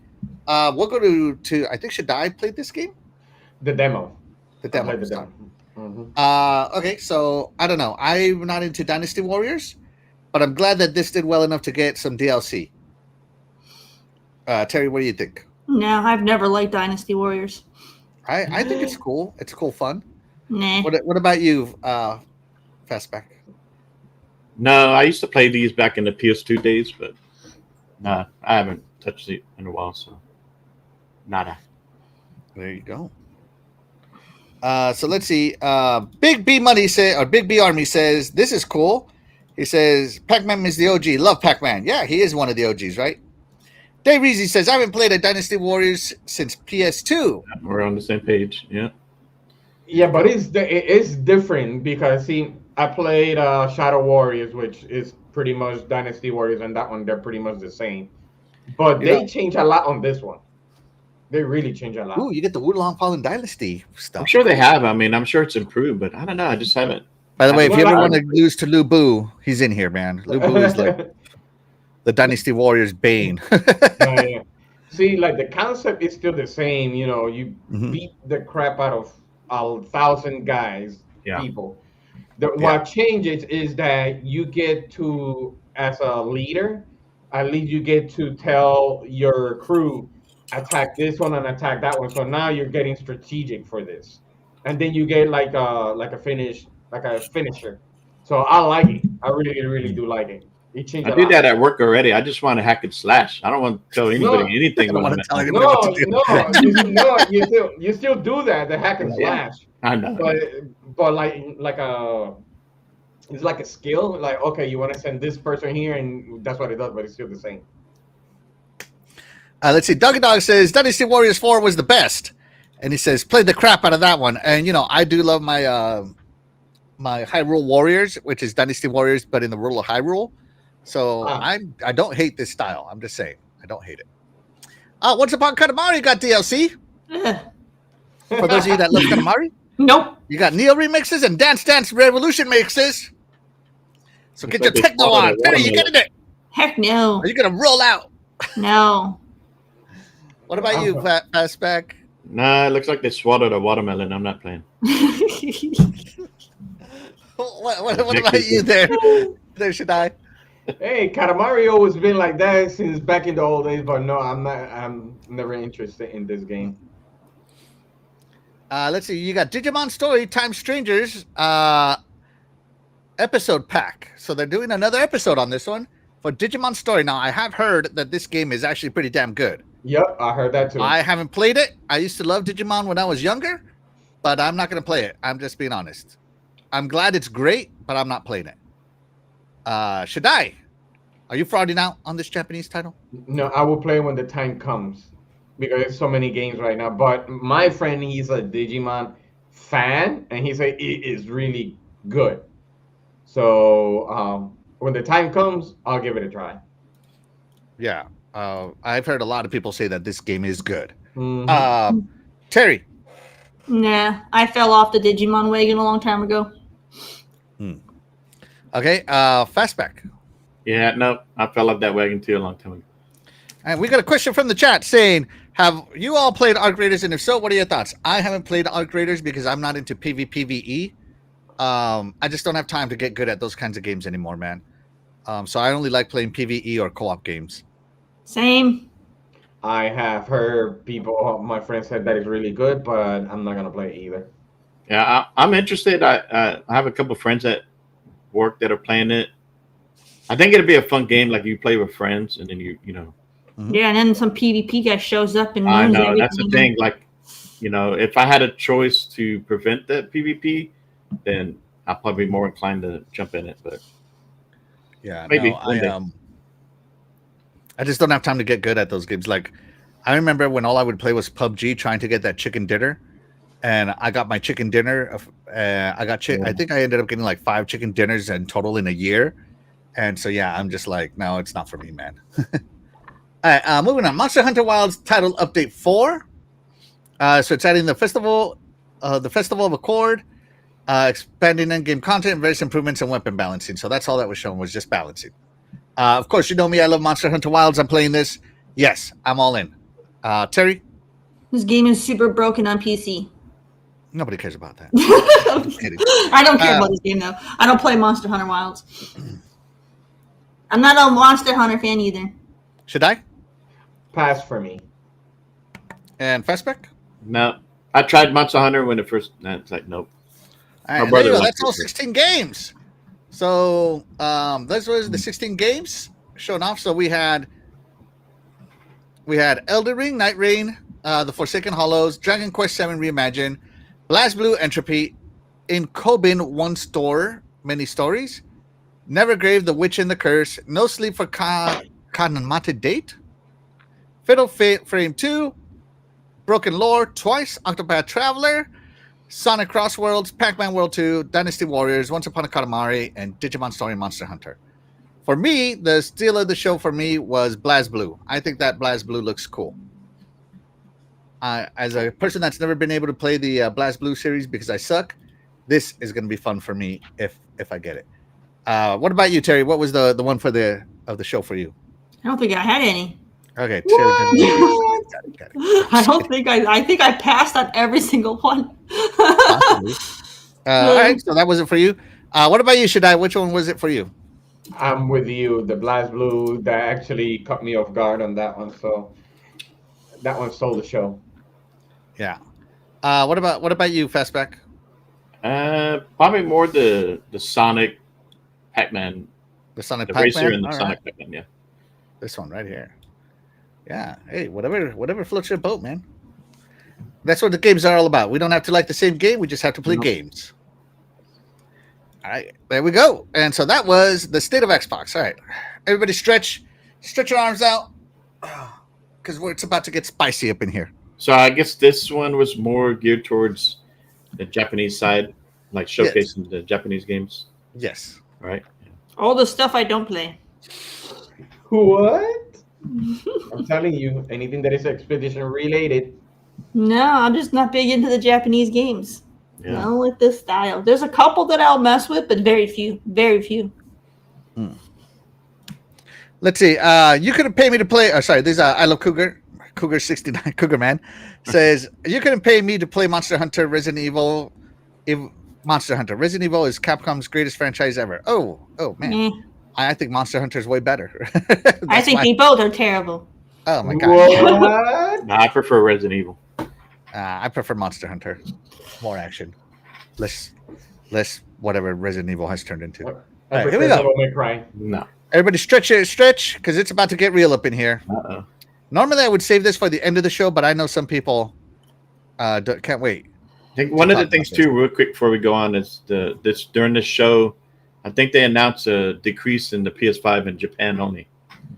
Oh, Yeah. There you go. Yeah. All right. So the Steam Machine was announced. So let's watch the little announcement. It's a 6-minute trailer, but we're just going to talk about it. So the Steam Deck came out, what, like 4 years ago now? 3 years ago? Not like that? 3 years ago? Yeah, just about. And I thought about getting it because, I have tons of Steam games. Why not, right? But then I heard about the Xbox handheld and I held off, right? And so now, with the success of the Steam Deck, they've announced the next Steam Machine. Now, if you remember, Steam Machine launched back in 2018. Yeah. 2018 to only crash and burn. Steam Machine was at the time was just licensed Alienware machines. Yeah. With no custom OS. I remember seeing it at terrible looking control. event. What is this? I'm sorry, I'm gonna interrupt real quick. What is it with Steam and not knowing how to make a controller? Because their first controller that they made was hot garbage, and this one doesn't look any better. Like, how come Steam doesn't understand how a controller should be? I just, they keep wanting to put the touchpads on there, and they just don't work right. It doesn't feel right on a controller. It don't work. It don't work. The little mouse pad stuff. It don't work. Well, they do work. No, they don't. This feels awkward and clumsy. No. So if you remember their first controller design, I do remember. I have it in a box, and it's going to stay in that box for eternity. so this is from a guy named Spectre. Shout out to Spectre for having this on there. So, I mean, you can see controller designs, and then out comes Steam Machine. And then that's the one they went with. And that's the one they went with, yeah. But all the other designs look better than that. And so that was the old controller, and now they have... So bad. I saw that at PAX South, and I didn't like the way it felt. Oh, that controller was awful. So now I can see this controller. You want to know what this controller reminds me of? Xbox. No. With the terrible Don't insult valve. my Xbox controller, Terry. You shut up about that. No, they literally were like, hey, we kind of like what Xbox did. Let's take it and ruin it. It looked like the Xbox controller with the chat pad, the little... It looked like the Duke controller. It's huge. No, you guys are wrong. You guys are both It wrong. looks confusing, like PlayStation, Xbox.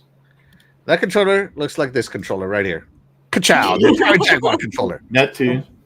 You can't tell me that's not the Atari Jaguar controller, guys. It's not, but okay. A little different, but It looks exactly what it might have been inspired by it. Bingo. They're Look at like, that. We're Look at gonna take Yeah, components, exact we're same thing. Look, they literally like, hey, we're gonna take things from Xbox, we're gonna Yeah. take things from PlayStation, and we're gonna cram it together, and we're gonna throw some Valve BS on there, and then we're gonna say it's a controller, and it's hot trash, just like their previous controller. They don't need to make a controller. They just need to have the controller. They just need to have controller compatibility so people can use their Xbox or PlayStation controllers, and leave it at that. They don't need to be making these controllers. So the reason they have these touch pads in here is to simulate the mouse. I know what it's for. It's terrible though. Controller. It's terrible. Well, I haven't used the Steam Machine, so I don't, or the Steam Deck. I wouldn't know. I'm going off of my use of the previous controller because I did buy it and use it to play games, and that mouse pad thing on it, and as well as they changed the design for the D-pad this time around. But no, hot trash. It was just uncomfortable and difficult to use the mouse pad. It wasn't right. I found myself just actually reaching for my mouse and using my actual mouse and just playing with the controller and then using the mouse when I needed to, because I hated the touchpad on the controller. Yeah. So this is these touch pads are the same as the ones on the Steam Deck, which people love apparently. So Terry, thanks for being the beta tester. Do yourselves a favor. Do not buy a Steam controller. So it has dual trackpads, HD haptics, gyro, grip buttons, full-size controls, cap sense thumbsticks, which basically means that they click in, the Steam button, quick access menu, Steam cord shortcuts, whatever the hell Steam cord is, Steam input, and custom bindings, as most controllers do this days. So, and they have Hall effects. That is the one thing that they do have that I wish our controllers did to prevent stick drift. Hall effects. So I don't know. I'd have to hold the controller in my hand, but I can tell you right now, if it's anything like the Atari Jaguar controller, it sucks. Because the Atari Jaguar controller, then that's what this reminded me of. As soon as I saw it, and maybe it's because I've used the Atari Jaguar controller, it's awful to me. So that's just my thought. But that's the controller. I do like that it does come with its own little charging cable thing right there. It's magnetic and it just clicks in and charges. That's cool. Yeah. I think that's neat. And so yeah, I think it's a neat controller. But would I replace my Xbox controller with it? The best, most comfortable controller in the world? Probably not. Right. So then here comes the GameCube. Not once did they use that trackpad in their own commercial. Nope.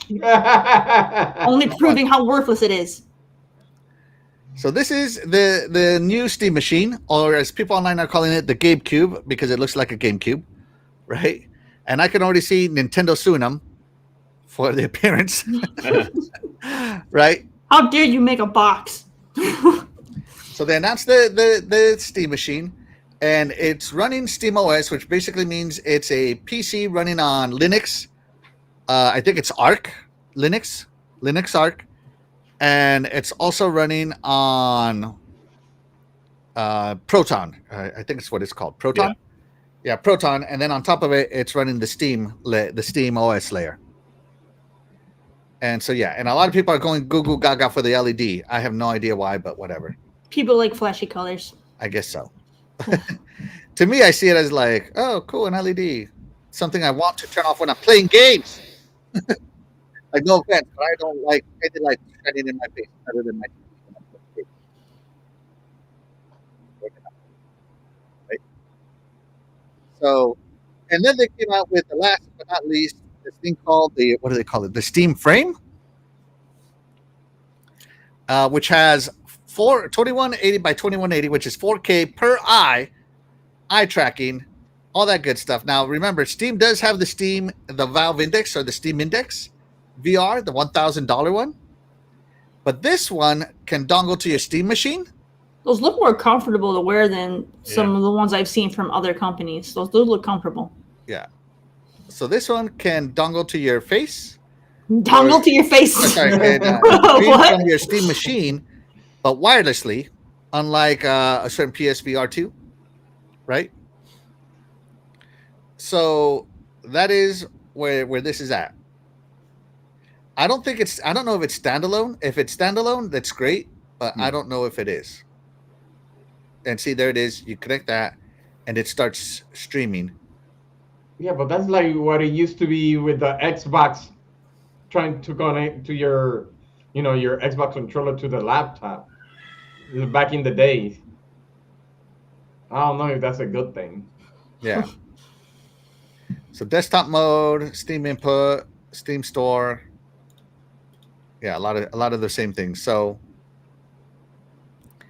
there is the Steam lineup now. So the Steam lineup now consists of a handheld, a controller, obviously, the Steam machine, and now the Steam Frame, as they're calling it. So we shall see now. And all of this is shipping in spring 2026. So there you go. That is the new Steam hardware announced. And who knows when, how good it will be. But hopefully, I don't doubt that it'll be good.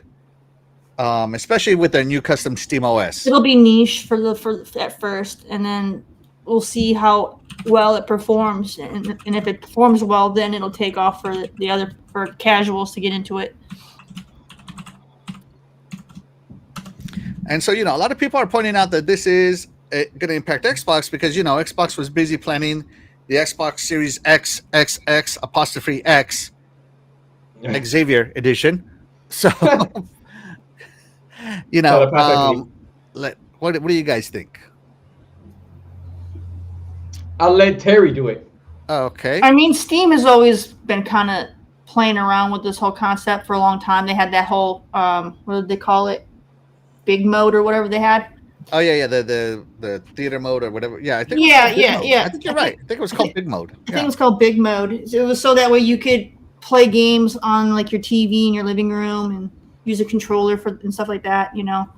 So they've kind of been ahead of the thing. They kind of were tinkering with this kind of idea of bringing PC to the living room for a long time, way before Xbox started doing it. So I have to give them credit for that. Xbox wasn't first with that concept, but I don't know. Their big mode tanked.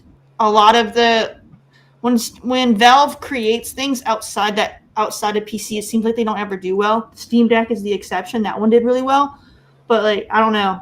We'll have to see. We'll have to see how it goes. The VR probably will do okay, but the VR isn't really that popular. That's another very niche thing. Mm-hmm. So I don't know how well that's going to do, but I know that controller is going to be terrible, so don't even buy that. And then what are they calling it? The Steam, their little box thing? Steam Machine. That's literally what it's called, Steam Machine? Steam Machine, yeah. Okay. The internet is calling it the Gabe, Gabe Noel. No. Cube, the Gabe Cube.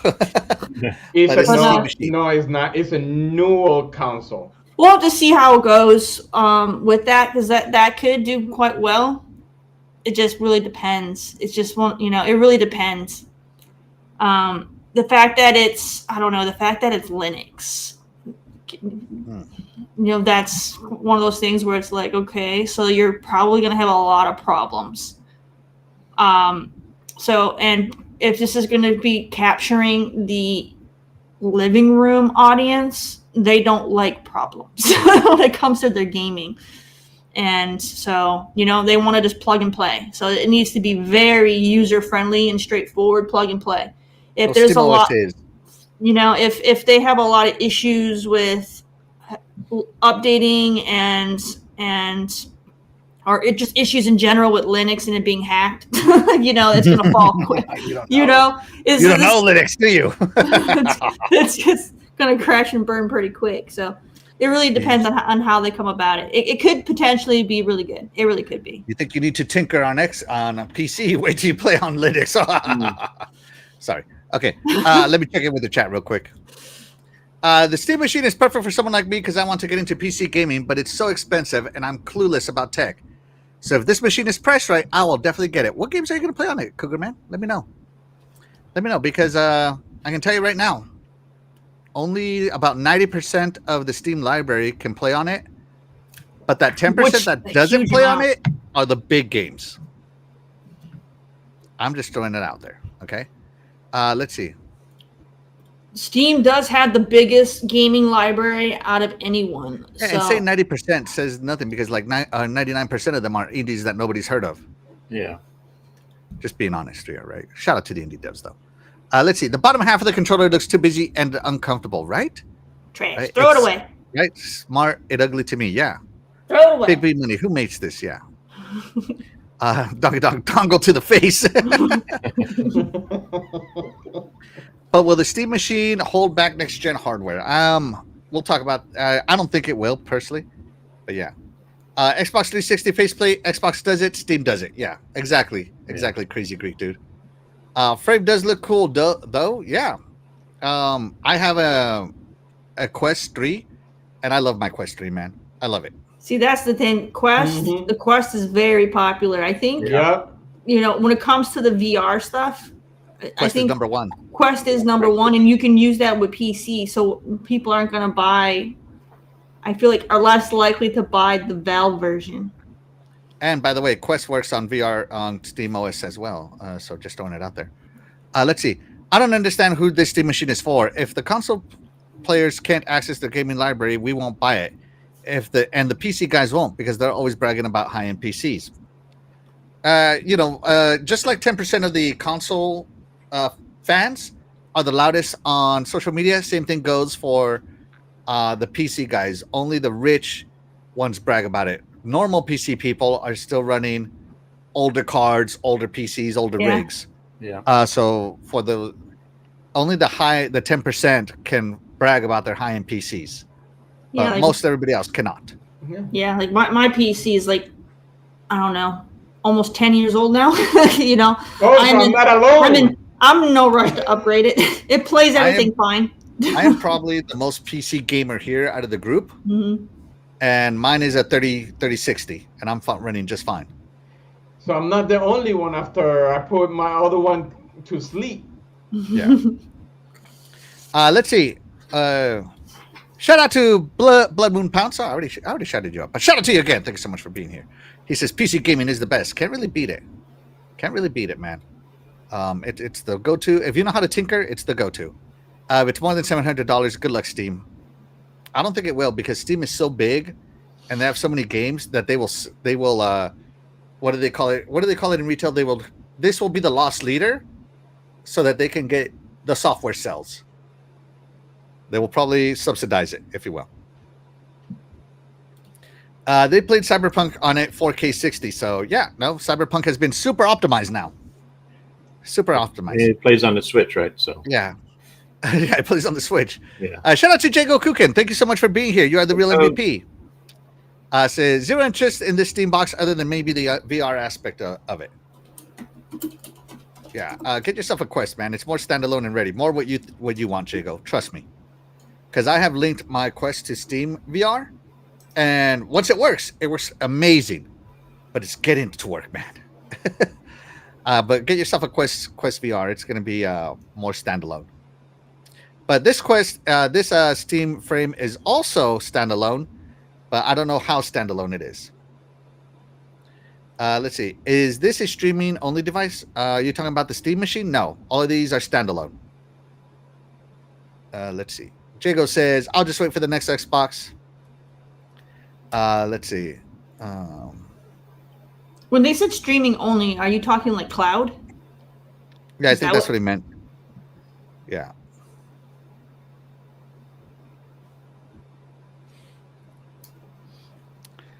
I'm sorry. I'm so yeah. You can't play Fortnite, right? Yeah, you can't play Fortnite on there. You can't play Call of Duty on it. Like I said, the big games, the games that you can't play on the Steam machine are the big games. You can't play Fortnite on this? No, Wow. no. Yeah. So let's see. Da, da, da, da. So I love Cougarman says all the games I want to play are horror games that are PC only, like Killing Antidote, Them and Us, Lurking Danger, and there are some other ones I can't remember. So there are some mods I want to play.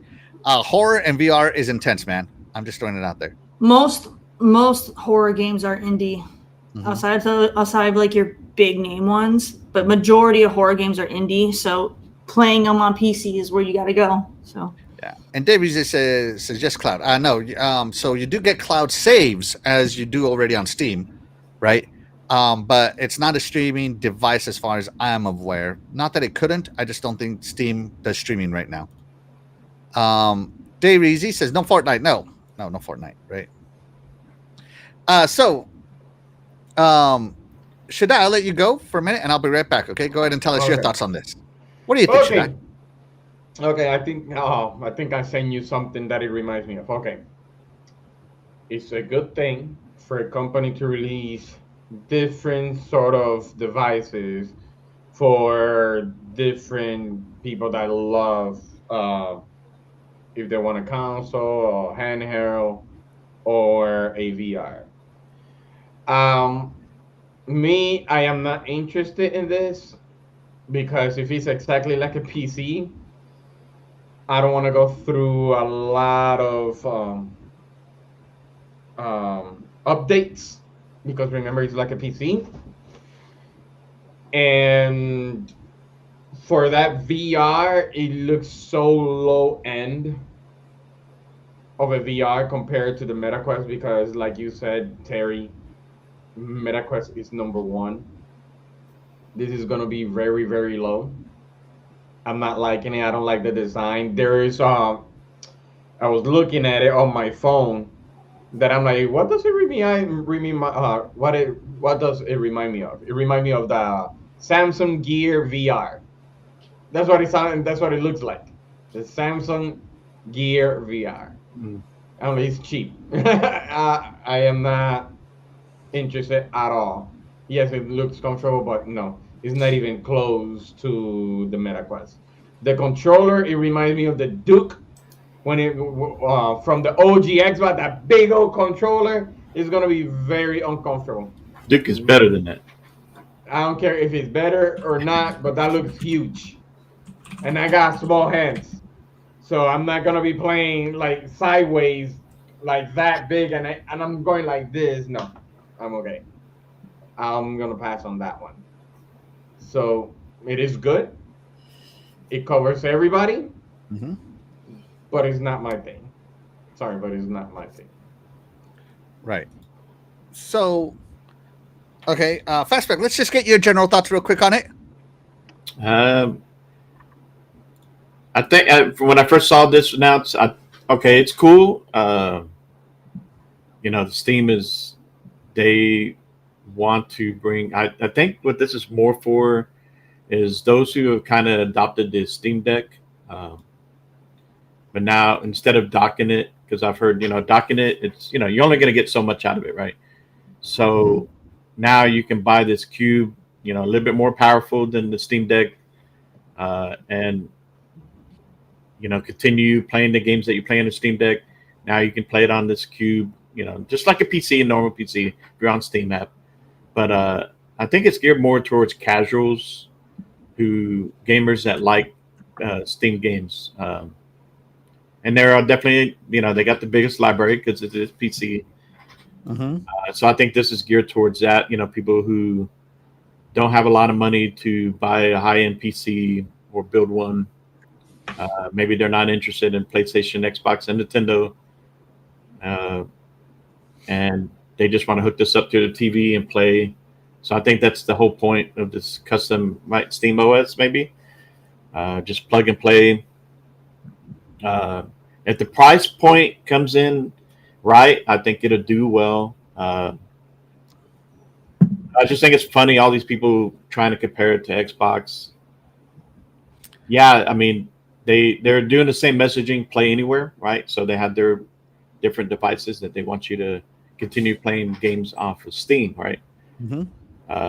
But if I was invested in Steam and majority of the time I was a PC gamer or maybe casual, whatever, then, and I didn't have a big budget for a PC high end, then this would suffice for that. If I didn't care about the big games high end. Mm-hmm. But I prefer the Xbox's vision of Xbox everywhere. So on this one right here, I load it up, but I can only play Steam.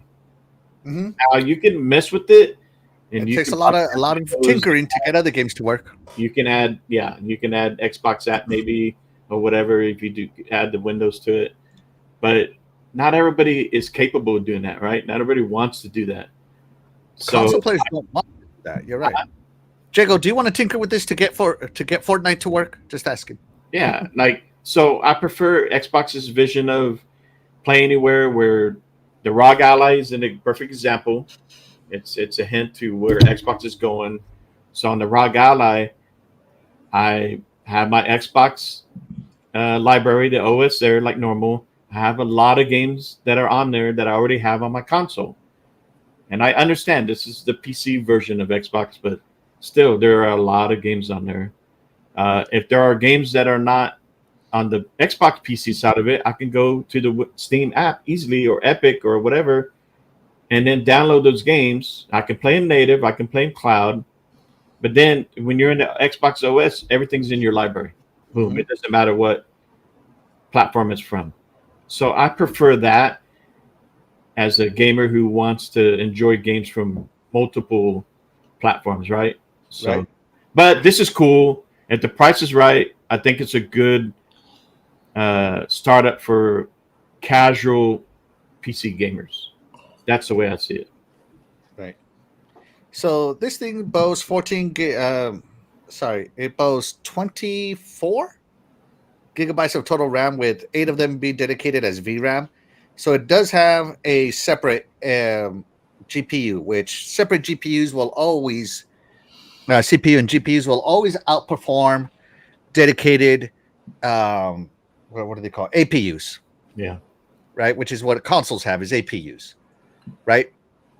And so with that being posted on there, I was kind of curious what the teraflop count was. So I used some AI to help me determine how teraflops are calculated, right?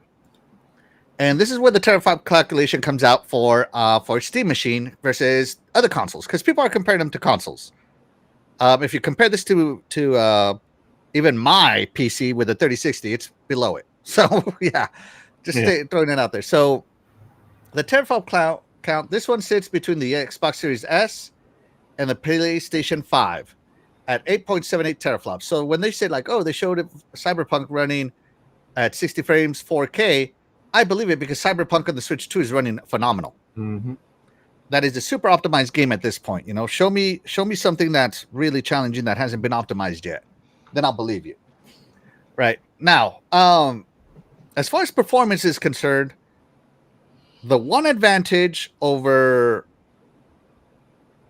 and I'm just going to use the Steam Deck versus the Xbox Ally and the Ally X, right?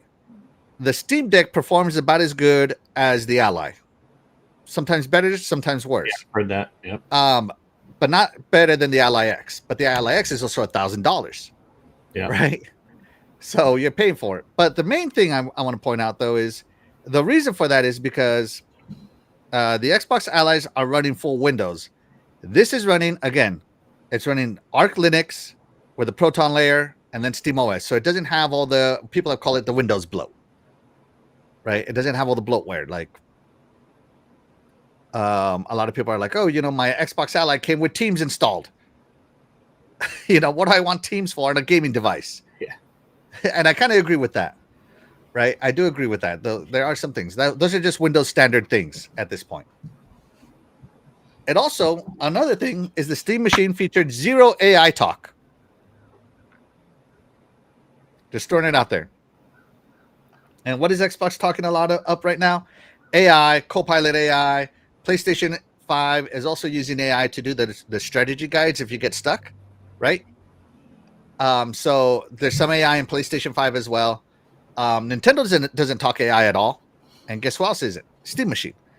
So, it is more traditional console, like a Nintendo Switch, which is probably why people are loving it. But again, if you want to play all the games that exist out there, especially the big ones, you're going to have to tinker with this like you do a PC. Literally like you do a PC. Yep. To get it to run. You want to play Call of Duty on this? Get ready to tinker. You want to play Fortnite on this? Get ready to tinker. You want to play Ubisoft games on this? Get ready to tinker. Okay? You want to play some Madden on this? Oh man. And the reason is because Linux has been so fragmented that there is no standard version of it for developers to make anti-cheats for. So they're not even trying. Right? So this game has some, while I think the Steam Machine is great for Steam games and the games they show, if you ever see the games they show, they don't show the big multiplayer hits. If you guys ever see if you guys paid attention to the commercials, what did they show? They showed Cyberpunk, they showed Hollow Knight, they showed Jesus Christ, what is that farming game? Stardew Valley. Stardew Valley. They show a lot of these incredibly successful games. The biggest game they probably showed was Half-Life Alyx running on VR, which, by the way, it is a great game. I highly recommend everybody play it if you're into VR. But they didn't show any multiplayer games. They didn't even show Grand Theft Auto or Red Dead Redemption. Will they work on here? I don't know. I don't use SteamOS. But I'm just saying, kind of pay attention to what they're showing you, right? And I'm not saying anything. Maybe those games aren't your jam. Maybe you don't care. Maybe you're not I don't play Fortnite. I don't play Call of Duty. I don't play Madden. I don't care about any of that stuff, right? I think it's more of a gateway. They're trying to get you access to the Steam library because honestly, if you're going to be buying into this, you probably already own a gaming console and you're going to be playing those big games on your console. So this is more of a gateway to introduce you to the games that you can't get on console. Well, this is more about the platform wars, I think. The console war is over. No, I think this is them experimenting, trying to see if they can capture the console audience. Yeah. And the console audience already has those big games, but they don't have access to a lot of games on Steam that are just PC only. So this is giving them the PC only. PC only, yeah. So this is the gateway to give the console space, the PC only games that they can't play on their console. Is to see if it'll take off. And it might take off. It might take off, but again, there's also a stigma on indie games, and the largest percentage of the Steam library is indie, and so it very well might not take off because there's, unfortunately, even though a lot of those indie games are really good games, people see most indie games as shovelware. So I can see, shout out to Big B Army here. Army Xbox says, people play Fortnite and Call of Duty all year, and every year I believe a lot of people are going to skip this because no big games. Imagine your son asks you for a gaming PC and you buy him a Steam machine. You think he's going to be happy? No, unless there's games on there that he's aware that he likes. Yeah. And the price is right. Is to me, just the cube itself has to be under $500 for me to attract enough people to join. This thing could be free, and I'm still not interested. Yeah, I want to buy it. It's not for me, and I don't think it's for us. That's not a knock against. I'm not the audience, right? If I want to play Steam games, I have a PC that can play Steam games. I have no reason to move over to Valve OS only games because I play all sorts of PC games. That's the purpose I grabbed the PC, was so I could play all games, right? and that's just the way it is that. So I think this is more of the Steam platform expanding, trying to Yeah. capture more business, as you said, Terry. Hmm. You know, like the Steam Deck has sold what, 3 6 million. million in 3 years. I think it was 3 million the last time I checked. Well, I don't know how much it is. Let's just pretend it's 3 million in 3 years, a million a year. Anybody would call that a flop, but not Steam. They just got 3 million more customers locked in, right? And Steam already dominates 78% of the PC gaming market, 78%. And I think that is where this is threatening Xbox, is because they dominate so much of the PC gaming market that, you know, Xbox was making their hybrid machine. As you know, Fastback, very similar to the ROG Ally, Yeah. the Xbox full screen experience, to capture more of that PC Xbox business. They want to merge their console and PC folks to capture more into their ecosystem. And here comes Steam, and they're expanding their ecosystem out to console like, but it's still a PC. By the way, the news media and everybody is total hypocrites. This thing is not a console. It's a PC. Yeah. It is a PC. I don't care what you say, and it's just running Steam OS.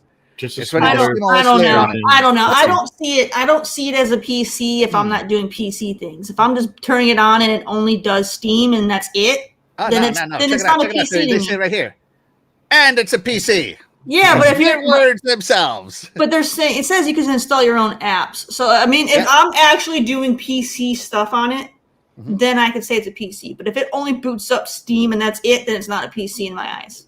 That's the same thing with the Xbox. Oh, but you cannot Hold on. download this. Who are we to tell you how to use your computer? Mm. All right. So, and this is, by the way, everybody, they're total hypocrites. Okay. And so, you know, it's like when on our ROG Ally, when I turn it on, what do I launch into? I don't launch into Windows. Do you launch Yeah. into Windows, Fastback? No. Nope. No, I launch into the Xbox FSC. Kind of like this thing, when you turn it on, it launches into Steam OS. Yep. Yeah. But guess what? You can sideload it. You can move it over. You can add full Windows to this if you wanted to. It's more console-like, but it's capable of doing more. Yeah, it's almost as Yeah. if, somebody else was talking about that. Oh, that's right. Xbox was talking about that. So, Yeah. yes, Steam did kind of beat them to the punch, if you will, quote unquote, beat them to the punch. But I don't think console guys are going to get this. Me as a PC gamer, I'm not going to get this because to me, this is taken away from what I have access to. You know, like imagine, Terry, I took away, I don't know, this is like people who drive stick, how much they hate automatics. Yeah, so like I said in the very beginning, it's going to be niche. It's going to be very niche. There's going to be a select audience of gamers that are going to want it, but those are going to be the ones that are open to playing indies. And unfortunately, the majority of gamers are anti-indie game unless it's mainstream indie like, you know, Witcher or something. You know what I mean? It has to be a mainstream indie. Otherwise, they're not going to even give it a second glance. So it's going to be hard for them to I guess market it, I think. I don't know, but rumors has it that it might come with Half-Life 3. That Half-Life 3 has been rumored for Yeah. 20 years. Believe it when I see it. Yeah. Which won't I mean believe that anything. when I see it too. So if you've been a console gamer your whole life and you've never played a PC game in your life, Half-Life 3 means nothing because you've never played the Half-Life series. Yeah. Yeah, like just being honest. Like, don't get me wrong. But even Steam has Steam exclusive games, and this is where I think Xbox is faltering personally.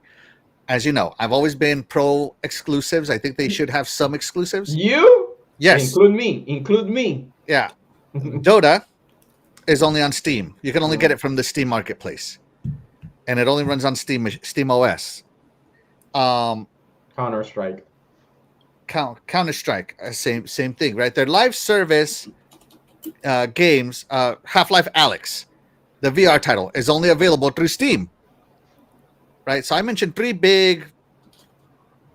A game like games, Dota, though, you're not going to want to be playing that with a controller on a TV. which is why they have those little mouse pads. which is terrible. And it's not gonna. No, you're still not gonna want to play Dota with that either. It's And by the way, I've never seen Dota played on the Steam Deck. Can I find a video of Dota being played on the Steam Deck? Let me see. Dota on Steam Deck. Let me see.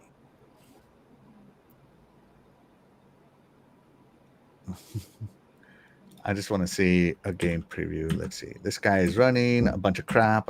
Get to the gameplay. Here we go. All right, so here it is.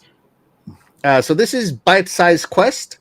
I always keep their channel down here because I don't want to take credit from them. This is obviously not my video, but look at him. He's using the controller. So they added controller support to Dota. Interesting. Look at that. Oh. So there you go. So you can play that. So yeah, but I don't know if you can play League of Legends on this. Oh, who would want to? I couldn't imagine playing League of Legends with a mouse and keyboard. I scroll around way too much. I'm looking at the map all over the place. I'm hotkeying. Yeah, there's no way. This thing is playing slow as hell. Holy crap. But I think very slow paced. He's just showing that you can do it, but no one's gonna want to. He's not playing against people. That's against a computer, 100%.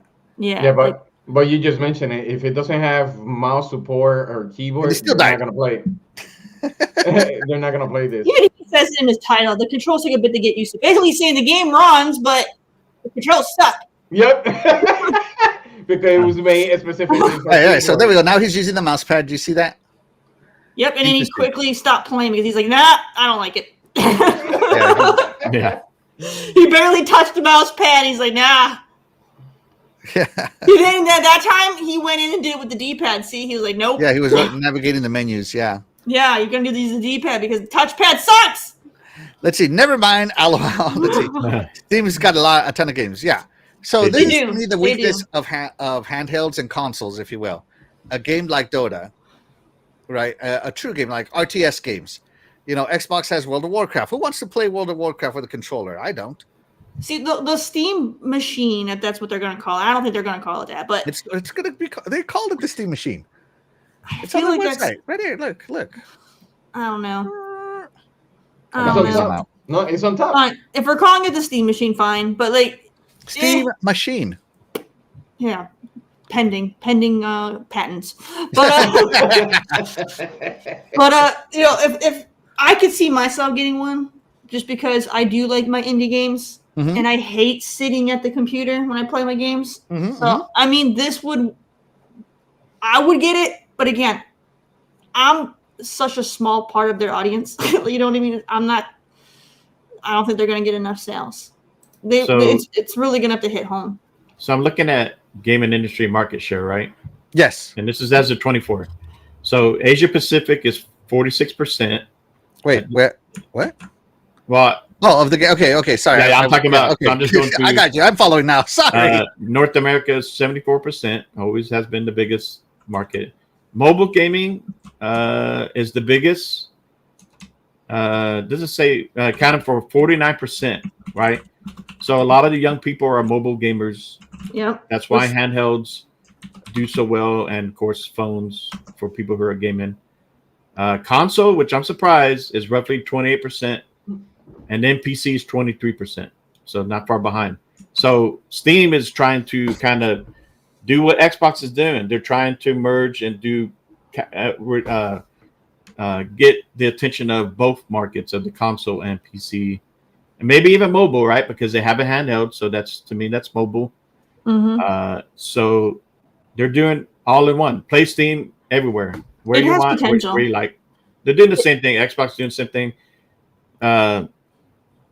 Yeah, I mean, but like you talk about Xbox, no exclusives. Xbox has, yes, they're putting their games on everywhere, but some of those games do not go to other platforms day one, right? Some of those games are only in Game Pass, and they're not on other platforms at least for 6 months or so, a year. Same thing that Disney Plus and Netflix. Yeah, so there is some advantage. Each one, Steam can say, well, we got this game, like you said, Dota, can't play it on Xbox, and a lot of other PC games. So they all have their, PlayStation, all that, Nintendo. They all have their, hey, but you could you could play this game everywhere, but you could do, play it here first or whatever. Can I use my other? If they could play it here first, I think that would be better. But That's If fine. I But Game can Pass use- is a big sell for it if you want to say exclusive to Game Pass in a way. if I can use my controller of choice with it, then I'm interested. But Yeah. if they made it to where you have to get the Valve controller, that would suck. then they're dead in the water. 'Cause Yeah. From I what gotta play see, I mine. saw people hook up Xbox and PlayStation controllers on it's the got previews. it's got the ports in front, so I should be able I to think it's take. weird that it's all USB A. I didn't know we were still in the USB A age. I think everything should be USB C now. Just Yeah, throwing it out yeah. there. Kind of seems old. Just saying. Probably let's see. House related. East 00 says PC gaming on general is niche. Games sell poorly on PC. Oh my gosh, that is not a true statement at all, my guy. Sorry. PC gamers Yeah, outnumber no. console gamers almost 2-1. Well, actually, like 3-1. And that's all console gamers put together. Okay. Steam trains you buy games. I'm sticking with Game Pass. Yeah, there you go. Jesse James, shout out to Jesse James. Thank you so much for being here. You are the real MVP. I don't know, man. Like, to me, the Steam machine, I'm not interested. Should I? So Terry's interested. What about you, Shaddai? I'm not sure. I said it earlier. I don't know if he's like a PC. He's gonna be a lot of updates similar to I don't know. I'm still skeptical about this thing. Right. Fastback, you might have the most interesting take on this one. Are you? What about the Steam machine? Are you interested? Not from myself. Let's say my daughter says, "Hey, there's a lot of these games I want to play. Get Steam, this and that." I think this would be a good introduction for a young gamer that wants to mainly focus on PC games and doesn't care about all the other stuff with PC. Then yeah, but I do plan on building her a PC, and so that she can play whatever she wants on that, and plus use it for school wise and all that stuff. So You to can't me, use I'd this- rather have Windows yeah. on her PC than this. Yeah. So I started console gaming when I was 12, or sorry, when I was 8, and I started PC gaming when I was 11. oh wow, I had my first real PC back in the DOS command prompt days. we okay? couldn't afford that. I didn't start PC gaming until like my early 20s. And shout out to my dad. I know he worked hard to give me that for my birthday. But now that I think about it, I think it was $700 back in like the 90s. That was a lot of money for a PC, right? Yeah. And so shout out to my dad, and it's been a love ever since. So the reason I game on Xbox is because I like the ecosystem from the beginning, and I like that Xbox same. has always been forward thinking, pushing technology. The reason I game on Nintendo Switch is because of portability and exclusives. And the reason I game on PlayStation is purely because of some exclusives. Like PlayStation has to have, I think I told myself it has to have at least 4 exclusives that I'm interested in before I buy it. And so I didn't buy a PS4. But since PS5 became backwards compatible with PS5, that 4-game was met the 4-game entry, and I bought a PS5. And I like it, right? It's fine. But 90% of what I do is on my Xbox, and well, not 90, I would say like 60%. And the rest is on my PC. Most of it is on my PC. And the reason I bought the ROG Ally instead of the Steam Deck was because I can play my Steam games here already. Yeah. And now this ROG Ally, well, I can play my Steam Deck games or my Steam games on it. I can play my Xbox games on it. I can play my EA games on it. I can play my, I basically take my PC with me, which to me, that's more the attraction to the ROG Ally than anything else, is the fact that it's a full portable PC that's fully optimized and works fantastic. The full screen experience is amazing. I have nothing but good things to say about the full screen experience. Very little tinkering, right? I went into Windows, I debloated it like I always do, which is just how I always do on my Windows machines, right? And I start going, and man, it's great. So to me, this has no selling point to me, the Steam machine, because I have a Steam machine right here already. Right? I have no interest in playing my PC games on my big screen. That's what I have consoles for. Right? What would I play on my big screen from the Steam machine? Dota? I don't know. I'm not interested in playing that on my big screen, you know. But you get what I'm getting at. Like, I'm just not the audience. And now I'm not saying that Steam Machine is bad. I'm not saying it's gonna flop. I'm not saying any of that stuff. Okay, so don't take anything I'm saying out of context, haters. I'm saying that this thing just poses zero advantage to me. Oh shoot, we lost Shaddai. Oh no. Sorry, Shaddai, if you're there, come back. Laptop already broke already. Did his laptop already? That's what I was thinking too. But one thing I do like is the faceplate, because that's what I loved about the old 360. Yeah, you can change your faceplate, kind of customize it how you want. And so I kind of like this. And they said you can 3D print your own faceplate on this if you want. So I do like some of that features. But let's say, like you were saying, I invested in the ROG Xbox Ally, mainly because the Xbox, and then, like you said, we can play other games from other platforms. But if I didn't invest in this and I was interested in, I want to start playing some Steam games instead of upgrading my current PC. Maybe this would have been something I could have invested in just to play Steam games, casual Steam games, right? So yeah. I did dock. So I my ROG Ally, I played it dock. Oh yeah, that's cool. Okay. So here's the docking station I bought on Amazon, and it worked great. You definitely got to make sure you have the 100-watt charger. That's cool. So it worked great, and I played Aska, the open world Viking RPG game. So it did work great. I hooked up my Elite controller to it, and no problem there. And then the other thing I got was this. I got me a little cover for it. It fits great on there. Unfortunately, you can't have this on and put it in the stand at the same time. It doesn't fit like that. So, but it feels comfortable to you in your hand with it on. So, yeah. That's cool. Yeah. So again, like, I don't know. To me, it's just not there. The only thing that I would be interested in would be the streaming VR, but I do that already with my Quest, so I see no reason to get it.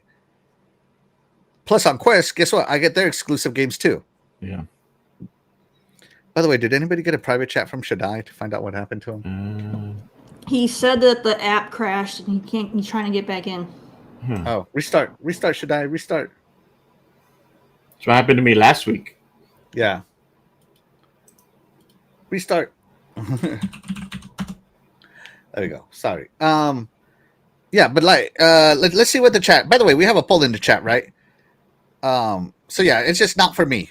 Just SteamOS is not for me. And by the way, I have a friend who has an Xbox Series S, but he's mostly PC gamer, and he has two Steam Decks. And I asked him if he's getting this, and he goes, "Why? I already have a PC." Yeah, that's a so thing. Do you see what I'm getting at? Like the PC gamers are not the target. But what is the actual target? Because are you trying to attract console gamers that are on PlayStation, Nintendo, and Xbox? I think the console gamers are the target. But how many of those are you going to get if you can't play a lot of the big games, right? To me, it's trying to get the casual gamers off of those consoles to play on Steam PC. And let's be honest here, right? It's no longer the console wars, quote unquote, right? It's platform wars. Yeah, it's PlayStation folks are dedicated to PlayStation. Xbox folks are dedicated to Xbox. Nintendo folks are dedicated to Nintendo. Yeah. PC guys are, let me tell you, they are dedicated to their PCs. Trust me. You think you have loyalty on console side. You've never seen loyalty like PC loyalty. Yeah, and it's funny at work. I talked to several people, and I've come across PC Master Race people, and I got people like me with Xbox. Oh man, they talk down to you so hard. And so I had one friend. He said his kid, he's probably about 6 years old or so, 7. So he's been playing on PlayStation, right? And so he told me recently his son wants an Xbox. So we were talking about that. And then I had a Kaizen event this past week. Uh-huh. So the guy that was facilitating, he's a gamer, and we started talking about. So it's funny when you introduce yourself, you go, "What's a fun fact?" Right? So as soon as I said, I love gaming and I do gaming podcasts, right? So the facilitator said, "Oh yeah, man, I'm playing Cyberpunk, this and that, blah blah." I think he's playing on a Xbox or PlayStation. I can't remember. So the other guy who's the head of training department, this dude blew me away. He showed me his gaming room, his game room. Mm-hmm. This dude had more stuff than GameStop. He had games from every platform, still in the cartridges, and he had them saran wrapped, preserved. He had shelves of going way back to Nintendo. This dude blew me away, and I'm like, wow. So he said he loves retro gaming. He loves his. He wishes he can play a lot of the old stuff more, but he's more of a PC. He has a Steam Deck, so he's telling me about that. They kind of, in his opinion, he felt like Xbox is dead. So he's in that side. He's the Xbox is dead crowd. Yeah. And I'm like, I looked at him like, really, sir? Come on now. So we just had fun with it, So. So I have a friend who's a computer. What do they call those guys that design computers?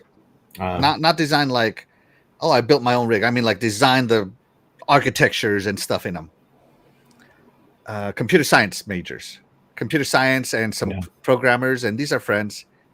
And we were talking about the Steam machine and all this stuff, and I was showing, and then I had my ROG Ally, and I showed it to him, and I go, and the only negative that even holds any bit of water is that I can't access my native console library. And he like looked at it and he goes, they'll figure that out in a year. He goes, it's not that hard. He goes, I could probably make something that works, but I'm sure they're trying to make sure to get all the bugs out. Yeah. And so he's not worried about it. And I'm like, exactly. That's what I said, right? They're going to figure it out. A software company. And so this guy, he's just like, like that's a nothing burger to him. And I totally agree to him. So all these people, but the cloud would do that, right? Games. It's like, that's a software patch, guys. Yeah. Calm down. I don't know. To me, the Xbox ecosystem is the best because it's everywhere. Yeah. And as someone who likes to game everywhere, that means something, right? Let's see. Wacko Game, shout out to you. Thank you so much for being here. You are the real MVP. He says, Microsoft needs to reveal the new Xbox sooner or later. Show how much it destroys the Steam machine. I think they need to iron out the bugs on the software first and then show it off. I think we'll get the update to the native console games on the Ally X. Yeah. And then they'll reveal their console. I will say, I don't know about you, but I remember in the beginning, the OS was kind of laggy a little bit, right? Oh, and the updates fixed everything. But now it's been smooth for me. Mm-hmm. So yeah, It's always and a that work in advanced progress. shader technology. Oh my god. Yeah. It's a dream, man. Let's see. Big B Army Xbox says Xbox fans still going to be Xbox. Xbox owns a ton of IPs and games and Game Pass too. Yeah, and remember, as much as I want exclusives and everything, Terry, how many times have we asked the chat? Do you want exclusives, or is Game Pass the new exclusive? Everybody has always voted overwhelmingly for Game Pass. Yeah. Right. Let's see. Wacko Games. You can play Battlefield, Call of Duty, and Fortnite on Steam Machine. Oh wait, yeah. So Call of Duty, Fortnite, Destiny 2, Grand Theft Auto 5, Red Dead Redemption 2, The Sims 4. That's a big one. League of Legends, Overwatch 2, Madden, and FIFA series are all, and of course Halo Infinite. So that is not going to sell to that on market. Steam Machine. Those are the big multiplayer games. Yeah, those are the big market that play those games only. Yeah. Yeah. So let's see. Let's see. Xbox never sells well, so a Microsoft hybrid will have to flop. Too. I don't know, man. If I sold $40 million of anything, I think it sold well. Just throwing it out there. Why So Serious is in there. Thank you so much for being here. You are the real MVP. Appreciate you, buddy. Let's see.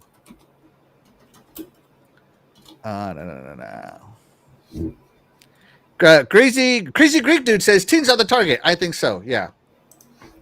Outbreak Gamers. Shout out to Web Dave. Thank you so much for being here. You are the real MVP. He says it's designed for all gamers to get everyone to play on their system, both Microsoft and Valve. Yeah, and I think that's really what it is.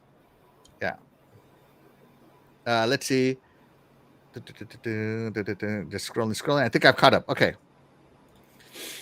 So yeah, but even though we have thoughts, the boss of Xbox has thoughts. So this is the official Valve announcements. Let's zoom in. All right, Terry, give me your best Phil Spencer. Dude. Gaming moves forward when players and developers have more ways to play and create, especially across open platforms. Expanding access across PC, console, and handheld devices reflects a future built on choice, core values that have guided Xbox's vision from the start. As one of the largest publishers on Steam, we welcome new options for players to access games everywhere. Congrats on today's announce. There you go. So Phil Spencer's not worried. No. No, because whatever deals they already have with each other, they already have. So like, he ain't worried about it. Yeah, because Steam is not sitting there saying, hey, no, you can't put your Steam game library in the Xbox OS. They're not doing that because they want gamers to be able to buy their games. And if they're buying Steam games on the ROG Ally, okay, that doesn't, and they play it through the Xbox OS. Okay, big deal, right? Mm-hmm. I mean, I think the big thing too, like what Steam and Xbox are showing, is that hey, you can buy the game once, you can play it on your handheld, you can play it on your PC, or now the Steam machine, and whatever VR. That I think that's the big thing where they're both are being big time consumer friendly, and I think we're seeing a little bit of that at PlayStation recently, right? They showed cross-buy stuff, so. Yeah. Imagine this, guys. Play Anywhere is going to become even more important to everybody now, right? Yeah. Because now Steam has a console, a handheld, a VR, and a little mini PC, or an actual big PCs, and you can play your Steam games, access them on all those devices. So now this Play Anywhere is going to start going. Xbox has been doing it for a couple of years, but now they're serious about it, where you can play your games on the console, your handheld, your PC. PlayStation is behind the mark there. I think they're gonna shift and do that PC cross-buy that we talked about last week. And Nintendo, technically you can play their stuff anywhere because you can just grab it and go. I think it's the most streamlined version, right? Except on PC. Nintendo doesn't offer anything on PC. Yeah, you got to play anywhere on their device. Nintendo app coming up next on Windows. One thing, too, I saw Steam showed was Resume, right? The quick resume. Mm-hmm. Which Xbox started that. Steam OS Steam Machine was advertising quick resume. Guess who invented that? Yeah. Let me see. LED strip, optimize, PC. All right, so made for Steam controller. Yeah. They did say about quick resume. I do remember seeing something about that. So yeah. So they added quick resume, invented by Xbox. Shout out to Xbox. So yeah, you can have all this anywhere. So yeah, I think Play Anywhere is really going to start becoming more of a thing. I think back in the day, PlayStation had a PC app for their when they bought Gaikai. And on Live, they had a PlayStation app that you could stream to. And so I think we're going to see a return of the PlayStation app to PC. Because now it's about accessing games everywhere. So yeah, I think I still think Xbox has the better vision of games everywhere. Yeah. And everybody's just kind of saying, well, if they can do it, we can do it. Right? Microsoft leads, everybody follows. Yeah, imagine if PlayStation did the same thing where, okay, you got your hybrid PlayStation, you got your PlayStation this, but then you're able to, same thing, got the Steam app. Maybe there's a Xbox Game Pass app or whatever. You never know, but we'll see. I'd be surprised if PlayStation does it. Right. And Xbox Gamer says, I have no desire to ditch my Xbox library and start buying games for Steam. Yeah. I've always bought games on Steam. Well, not always, but the PC games I want to play, I try to get them from Steam. Because there is one thing I hate, and that's having 18 launchers on my PC. Pisses me off. So there you go. Phil's not worried. Why should be? Wait. So I think this is more about the platform wars. Steam platform now is going everywhere. The only place it's lacking now is on your phones and tablets. Guess where Xbox is? Mm-hmm. Just saying. All right. So there we go. Yeah, Glinzenberg brings up a good point. Playing anywhere for majority of people is their phone, which will always sell more PC or consoles. Well, yeah, because it's also a utility. It is the bigger market, no surprise. Yeah. I mean, it's combined with a utility. I mean, Yeah. Everybody owns a phone. Not everybody has a PC or console. Yeah. Yeah. Phone is a utility. Yeah, that kind of Which again, good for them. All right. Anybody got anything else to say about the Steam machine or what it means for Xbox? Nope. Xbox would be fine. I think this is they awesome. Can both coexist. I think this is awesome for people, but again, I have no desire to buy any of this because I already got it. I got a real PC here, so there you go. All right, but we did have a poll. I want to see how the chat feels. Terry, how did the chat feel about the Steam machine? Is the Steam machine going to steal Xbox players or not? 56% Xbox will keep the loyal squad. 31% too early to call the battle, and 13% Steam machine takes the crown. There you go. That's the way the chat feels. Mm. All right. Moving on to the next topic here. Hopefully everybody enjoyed the Steam machine topic. I know it gets technical and a little slow down, but hey, it's technical. Launching is always technical. But on to some fun. Oh. Terry, I don't know if you know about this little game called Black Ops 7 launched on Xbox, right? And of course, if you're an Xbox Game Pass Ultimate member, you get access to this bad boy. You can install it. You can play it on cloud, all that good stuff. Now, myself, I wanted to check this out. So I played the first mission on cloud just because I wanted to see how cloud was working. And damn, it was almost like no latency whatsoever playing it from my phone. But this hasn't launched without any controversy. What would a launch be without controversy, Terry? Right? Mm-hmm. So $30, the Game Pass value. Is Black Ops 7 worth it? Now, just to point out, the Black Ops 7 is accessible through the Call of Duty launcher or app, if you will. So you have to download. So you download the app, and then you select which game you want. Right now, it's Black Ops 6, Black Ops 7, or Modern Warfare 3, right? And so there you go. You get access to all those games. What do you think, Terry? Is this a Game Pass value game? I guess if you're in the Call of Duty, it is. I mean, I couldn't care less about it. But there are people that are hardcore COD fans, and that's all they play is Call of Duty. So they would definitely get their value from that. If that's all you do in your life is play Call of Duty, then yeah, you're good. Now, Call of Duty Black Ops is getting a 76 overall on OpenCritic, right? The gamers, not enough, have reviewed it. Only 5 gamers so far, so no need. And only 18 critics have reviewed it. Okay, so they didn't give this out early to review. That's right. You wait till launch day like everybody else, you journalist. Now, I can tell you right now, this game is fast. Holy crap. I haven't played a Call of Duty in a while. And holy cow, it is fast. Now, so the Call of Duty launching on Game Pass value. Fastback, is this adding value to the Game Pass? Yeah, for Ultimate Game Pass, I would say so. Yeah. Now remember, this is exclusive only to Ultimate members. Yeah. So. Yeah. I mean, if the majority of people on Ultimate are happy that hey, I can play it on my Game Pass Ultimate, then yeah, adds value. And plus, Xbox doesn't really, unless they show us announce any numbers to increase on Ultimate members since Call of Duty was out, then I can see that. But yeah, so the Call of Duty campaign. All right, so the campaign is always online, and the reason is because it has drop-in, drop-out co-op. Yeah. You can play with your friends, right? Or you can play with randos, which are just drop in, right?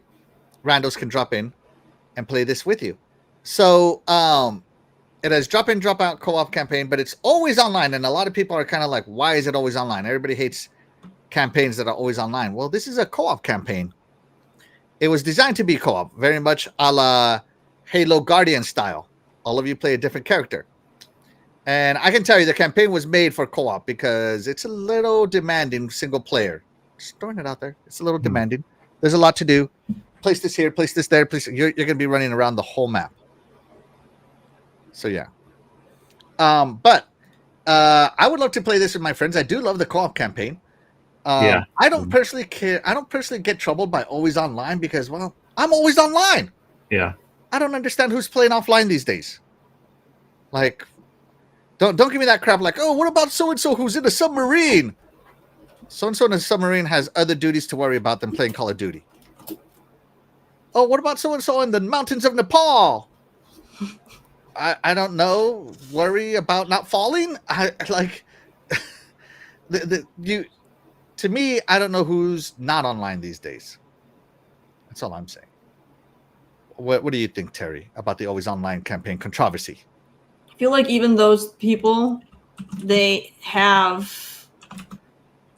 still online. Even if you're on a submarine, they probably are just using a different device. Because that's what my husband did while he was in the Navy, is they would just use like their phones or whatever to, be their internet, and you just do it that way. So like, or they would go and buy those devices and stuff. So you even if you're out in the middle of nowhere, you still have internet access. You just go buy a hotspot. So, I agree. Everybody's online. Even people in the middle of the ocean are online. So yeah, they're hotspotting it. Right? And people are over here always talking up, what is it called? The Starlink or whatever? Yep. I was like, oh, Starlink is so cool. But what about the people who don't have access to internet? Yeah. My brother's got Starlink out in the country, so works great. So because the campaign is always online and it's online multiplayer, there is no pause on the campaign. No pause campaign. That one does get to me a little bit, right? But whatever, I adjust. It makes sense, though, if you got drop in, drop out co-op. Mm-hmm. And another thing it has an aggressive AFK kick timer. I'm personally happy about that because if I'm playing with somebody and I can't move on the campaign because so-and-so won't walk through the door because they're not moving, kick them. I would, if the game didn't kick them, I would kick them. I'm just being honest here. Okay? Like I play Helldivers 2, and when people aren't getting in the boat or they get on the boat early before I'm done with the mission, kicked, booted, right? So to me, that doesn't bother me at all. Play the game, don't just watch a screen, right? Yeah, it is forced co-op design. Again, very much Halo Guardian style, which I personally loved the co-op design of Halo Guardian style because I love playing with my friends. I am a co-op gamer. Just throwing it out there. So Terry, this is a co-op game. Are you going to play it? I don't like Call of Duty. Boo, no. Boo. I mean, if my one friend really wants me to play it, I might. It's just, yeah, I lost interest in Call of Duty a long time ago. Right. So this is a direct sequel to Call of Duty 6, by the way. So events in Call of Duty 6 literally carry over here. This is 10 years after Call of Duty 6. So if you finish the Call of Duty 6 campaign, this is the continuation. So I like that it's a direct sequel. So that's cool. And it takes 10 years after 2025, so it's in 2035, right? So yeah, there you go. I'm interested in it. Co-op. I think it's cool. I am actually going to suggest to my friends that we play this. Yeah. Because it is a co-op campaign. It's a short campaign too, 4 hours. I love it. 4 hours short campaign. I'm in. Yeah, because they in the past, right? The multiplayer has always been the main thing for Call of Duty, and for a while now, right? Since less people play the campaign stuff, so I think them doing it this way, they want to get people. Hey, let's team up and let's do the campaign together, and it's not too long. No big deal, right? Yeah. To me, the multiplayer, I like playing zombies because again, PvE, not PvP. I'm totally in, right? But like Warzone and all that crap, no, cut me out. Yeah. Yeah. So I don't know. To me, Call of Duty launch, I think it launched just fine. People are over here, the traditionalists are over here like, oh, the The no single player campaign is against traditional Call of Duty the way it was 30 years ago. My nostalgia. I'm sorry, guys. Nobody plays single player anymore. Well, no, I can't say that because single player games are fun. But hey, I'm okay with a co-op game, aren't you? I'm okay with co-op. Yeah. Yep. So yeah. Let's see. Chat, let us know how you feel about the co-op design of the campaign. You know what? Let me put in a poll. Give me oh shoot, I hit the wrong button. Give me a minute. Terry, while I fix my computer, help me out here. Fill in the chat. Talk to him about Call of Duty, how much you love it. Oh my god, Call of Duty sucks. Dude, I think I fell off of Call of Duty with what was it? Was it Call of Duty Infinite? Was that the one where they were in outer space? That was like the last one I had played. Yeah. And I did enjoy it. I did like it for what it was, but I feel like that's probably one of the least popular Call of Duties. So yeah, no, Call of Duty has been, for me, Call of Duty has fallen off for a very, very long time. The campaigns are awful. There's a reason why they stopped making them for a good while. It's because they only did one campaign. Come on, people. Black Ops 4 was the one that didn't have a campaign. Though. Even when they have a campaign, the majority of Call of Duty players do not play the campaign. They do not play the campaign. I remember when I bought my PlayStation 4, I bought it from some kid. Well, he wasn't like a kid. He was, I don't know, probably 20, but some kid, and literally he even told me that he's never played the Call of Duty campaign because he just plays PvP. That's the majority of your COD players. They don't play campaign. It's us old folks that play the campaign. Nostalgia. All right. Yeah. No, the campaign sucked. Okay, they haven't had a good campaign in over 10 years. So no, it's meh. I think the last great campaign was maybe Modern Warfare 2.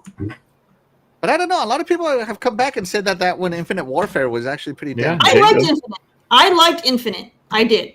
That was the last one that I enjoyed. But again, I feel like that's probably one of the least popular ones, just because people don't like people want like your modern, Modern Warfare, because like there's Black Ops, Modern Warfare, and then Advanced, right? And I think Advanced people hate that one too. So I don't know, but I don't know. I liked Infinite, but yeah, no, I fell off of Call of Duty after Infinite. It just, I don't know. I feel like the quality of the game has gone down severely. It's just point and shoot, run in a circle, and that's it. It's run and gun. They don't really strive for quality. I mean, they'll do a good job with like sound effects and stuff, but I don't know, gameplay wise, it's just copy paste. They're not innovating. They're just trying to churn out the next one as quickly as they can so they can keep making money. I don't know. I think the dolphin diving is cool. Yeah. By the way, I played Call of Duty with the dolphin diving omnidirectional style. And then I went back to playing Helldivers. And I'm like, why doesn't this have dolphin dive? Some BS. You know? I don't know. Fastback, what about you, man?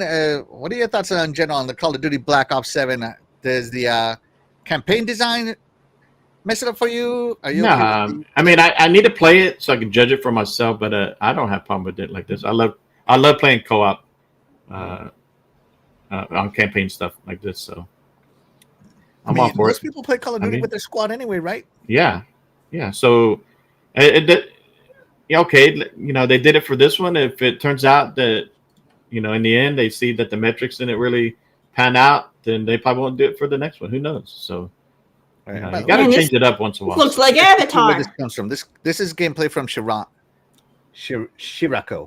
Okay. This looks like Avatar. Not my gameplay. Okay. I'm not this good.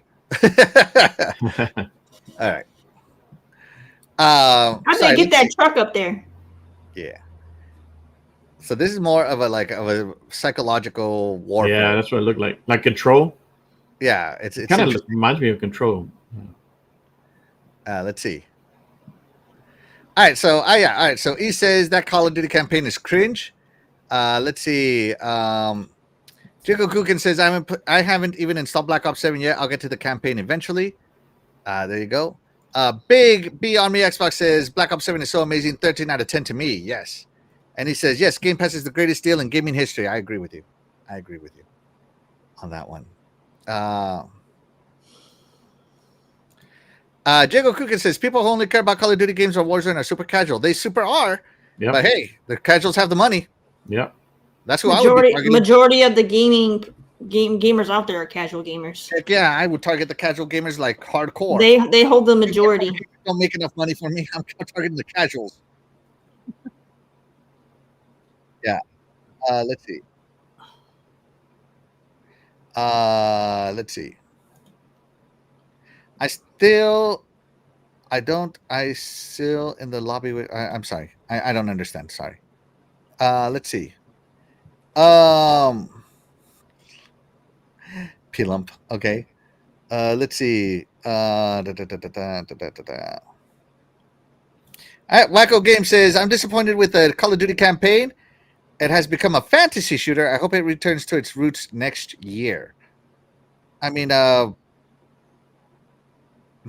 just going to throw this out here, right? As a veteran, I can tell you right now, none of these are realistic. Yeah. Not realistic. As close as you're going to get, play Arma. Otherwise, all of these are very arcadey. They're all arcadey. No military personnel is just going to go run and gun inside an enemy encampment without knowing where they are. No, you'll be dead in 2 seconds, and you stay dead. No one's going to do that. If you really want to play a military sim that is really super grounded, play Arma. Otherwise, all of these are Twitch shooters, and that's what Call of Duty is. It's a Twitch shooter, and so they're going off of it. So yeah. Let's see. Jago Kukin says, you can play the campaign solo, I heard. Can you? I was playing it by myself yesterday, Jago. You 100% can. Let's see. Big Big Man, I agree. 99%, 99, and games is online now, and people. Yeah. Yeah. Let's see. Oh, my God. Let's see. No pause campaign. No pause. Pause campaign. I guess some people don't like pets. Play on words there. I see what you did. The other pods. Let's see. Jago says, I love the sci-fi focused COD, so I'll definitely play this one. Call of Duty Infinite Warfare is still one of my favorite Call of Duty campaigns ever. There you go. Some people loved it. Yeah. Yeah. Let's see.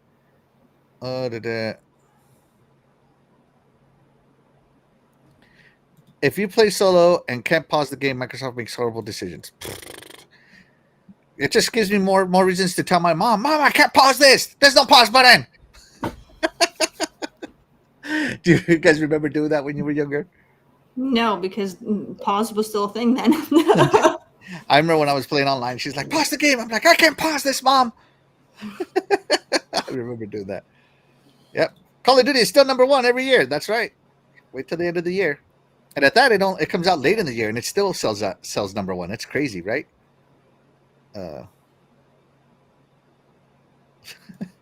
Jago Cookin, people want slow-moving boots on the ground and shooting bows and arrows. Call of Duty. Hey, man, if there was like a Call of Duty Ancient Warfare, I'd mean. Ancient Warfare. I don't know what else to call it. You know what? That's literally what they probably would call it. Or Yeah, primitive warfare. I'm down for the co-op campaign. I love it. Let's see. Let's see. Jago Cookin says, I was in the military and I actually crap those current weapons. So give me futuristic Call of Duty any day. Yeah. Yeah. By the way, if you're in a real military, you're not switching guns that much. Just throwing it out there. Let's see. You want realistic? Join the actual military. Oh my God. I remember video gaming started becoming big when I got in the military. And, they were smoking us with push-ups and you'd get muscle failure, right? And they're like, oh, but I bet you if you were working out your thumbs, you'd still be able to work out, because of gaming with your thumbs. Oh my God. The drill sergeants gave us such a hard time with thumbs. Yeah. Let's see. I mean, I don't want to fight giants, human versus humans. I mean, sure. Okay. But I mean, humans versus humans. I don't know. To me, that's cool. So cool. To me, everything has a little humans versus machine all over the place, like human versus airplanes, humans versus tanks. There's the fact that one of these is a giant human in your brain. Like, hey, we all got our inner demons. Yeah. Shout out to My Moto. Thank you so much for being here. You are the real MVP. Appreciate you. Says good morning, guys. My beautiful wife says, you said that to me too, so you can actually pause the game, huh? No, you can't. That's my point. You can't pause these games. That is my point, 100%. Let's see. Frederick Scott, shout out to you. Thank you so much for being here. You're the real MVP. So you want the Attila the Hun running at you with a sword? Call of Duty Ancient Warfare. Yeah. Ancient Warfare, baby. Yeah. Let's see what we get. I'm copywriting it right now. I should copyright it right now. Call of Duty Ancient Warfare. All right. So yeah, the big deal with Call of Duty right now in the reviews is the single player. The 4 hours of the 2,000 hours that people are going to play. So that's the big complaint right now, is the campaign. But I don't know. To me, let the writers write. I mean, this is in the future. You don't know what the war is going to be like in the future. Like, who would have thought that we'd be fighting drones? It's gonna be lasers from space. Lasers. Sharks with some freaking laser beams. Lasers from space. That's right. Okay. But I don't have a problem with the Call of Duty co-op campaign. I think it's actually cooler. What do you think? But that's how I feel. How does the chat feel? Does the co-op design change how you feel about Black Ops 7? 50-60%. Squad play makes it shine brighter. 33%. I'm holding judgment for now, and 11% are all about the solo vibe. There you go. So there you have it, everybody. That's what you can have. Let's see. So let's see. William Scott says, I mean, you can't pause it. People have to pee and have kids with Microsoft. I mean, I guess that's always been a problem. It's Always? called go before you start the freaking mission. Oh no, kids! You can't tell kids that, man. Kids are so freaking. They have small bladders. They have tiny bladders, man. They got to go all the time. Yeah. I feel like when they're at that stage, aren't they still in diapers? No, I don't think so. Plus, like they'll go and they'll be like in the bathroom for a half hour, and you come and get them, and then like 30 minutes later, they're like, "I gotta go to the bathroom." You just went. If you've ever taken a road trip with kids. So yeah. All right. So Call of Duty Warfare launch. It's a big launch this week. So this is it. This is the last game from Xbox Game Studios launching this year that I'm aware of. Right? Yes, I think that statement is true. There will be no December launch this year, like there was last year for Indiana Jones. From Xbox Game Studios, so they have launched every game, including 3 games in a freaking 1 month period, right? Because they launched the Outer Worlds, Call of Duty, and what else did they launch? Keeper. I think they might have launched one more. Fastback, you there? Yeah, sorry. Did I miss it? Work bothered me. Did I miss What was that again? The games that Xbox has launched this year. Oh yeah, I think This is the last one, right? Yeah. I don't see no others. I mean, unless it's something that's third party, Game Pass, whatever. Yeah, as far as first party, yeah, this should be the last one.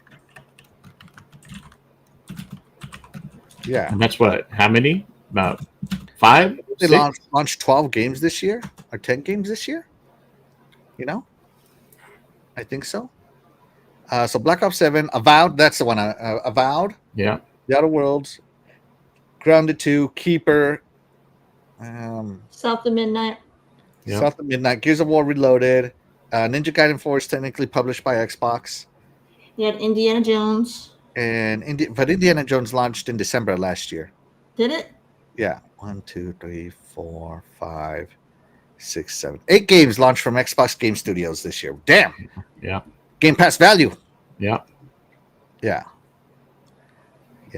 So there you go. Game Pass value. I think that's awesome.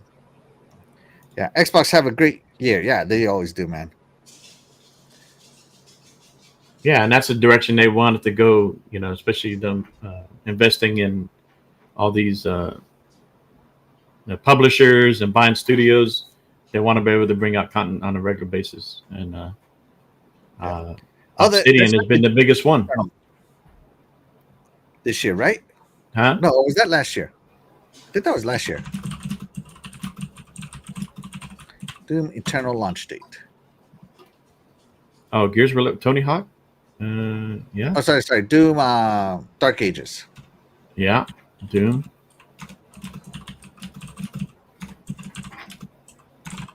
Sorry, not Doom Eternal. What? No, I think Doom the Dark Ages was this year. Yeah. Yeah, so there you go. That's Another true. one. Yeah. Yeah. So Gears Reloaded, Tony Hawk, and Oblivion. Those all kind of refresh. Yeah. Gears Reloaded, Tony Hawk, Oblivion. Oh, that's right. They did Shadow Drop Oblivion remake. Yeah. Yeah. And so Xbox Game Studios so that brings the count now up to 11. Right? 13. All right, 13 according to Big B Army. So yeah, that Game Pass value is through the roof. I did already count Davies and Ninja Gaiden 4. So yeah, great news for us Xbox fans. Keep it gaming. Anybody got anything else to say about the Call of Duty? But yeah, I think this is the last game that was on the schedule to launch this year.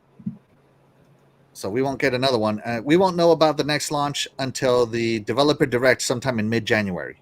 Yeah. And I'm going to guess it's going to come in February. Just throwing it out there. Yeah, either end of January or February, beginning of February. Yeah, that's what I think. Yeah. But yeah, be sure to play those games. Now's your time to catch up on everything. All right. Wasn't to say about Black Ops or any of the games that Xbox? No, wasn't Project Mara supposed to come out? What the hell is Project Mara from Ninja Theory? Ninja Theory. No, they just showed like one trailer for it and a trailer for OD. I thought that was supposed to come out this year. Nope. It probably was delayed. I think it was originally supposed to come out this year, but it probably got delayed.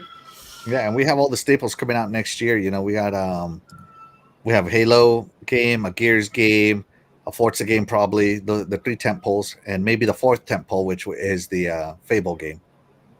Maybe. F that game. That game's gonna be so much fun. It better be they have shown nothing that's gotten me excited. Like I don't know what you're talking about. I really hope that I go in there thinking it's gonna be the worst and it ends up being the best because I don't know. They haven't been winning me over. Let's see. Wacko Game says, I bet Mara was canned. There you go. Okay. Anybody got anything else to say about Black Ops 7, good or bad? Fastback, good or bad? I don't know. It's kind of hard to tell because unless I play it, I can't really. And then once we start seeing a little bit more, because right now you're seeing some people saying, "Oh, it's terrible," and if you played a COD in the last 5 years, I feel like you played them all. Yeah, I'd like to see the sales figures. Kind of like Madden. Yeah. This is the first-person shooter. This is the Madden of first-person shooters. All right, all right, there we go. And General Spartan says, "I'm glad I didn't pay $100 for this." Right? Yeah. Yeah, some people feel that way, but we'd have to see what the majority think. Absolutely. Yeah, and Game Pass for the win. Absolutely, Game Pass is the way to go, man. I'm so glad. Oh yeah, that's the way. If it sucks, and okay, then it hurts your wallet too much. So. And I'm good on Game Pass through 2027, so I'm good. So yeah, I think till like January 2027. So we'll see, and we'll see how much more I buy between now and then. So yeah. All right, everybody. So that's going to do it for the show today. Let me go ahead and get rid of this. Anybody have any other topics we didn't talk about that you would like to discuss today? Negative. Nope. No. Fastback, anything? Nope. No. All right. No, good. All right, guys. That's going to do it for today's show. But of course, we wouldn't be able to do this show without you guys, the chat. And that's why you guys, the chat, will always be the MVPs here on the Iconic Video Games channel. And with that being said, we are going to go ahead and get out of here. I'm Maxwell1324. I'm Cool Cat Terry. And I'm Fastback 6768. And be sure to hit that like and subscribe button, guys, and we will catch you guys next week. Bye, Appreciate everybody. everybody. Have a good game on Sunday. Go Broncos. Cowboys.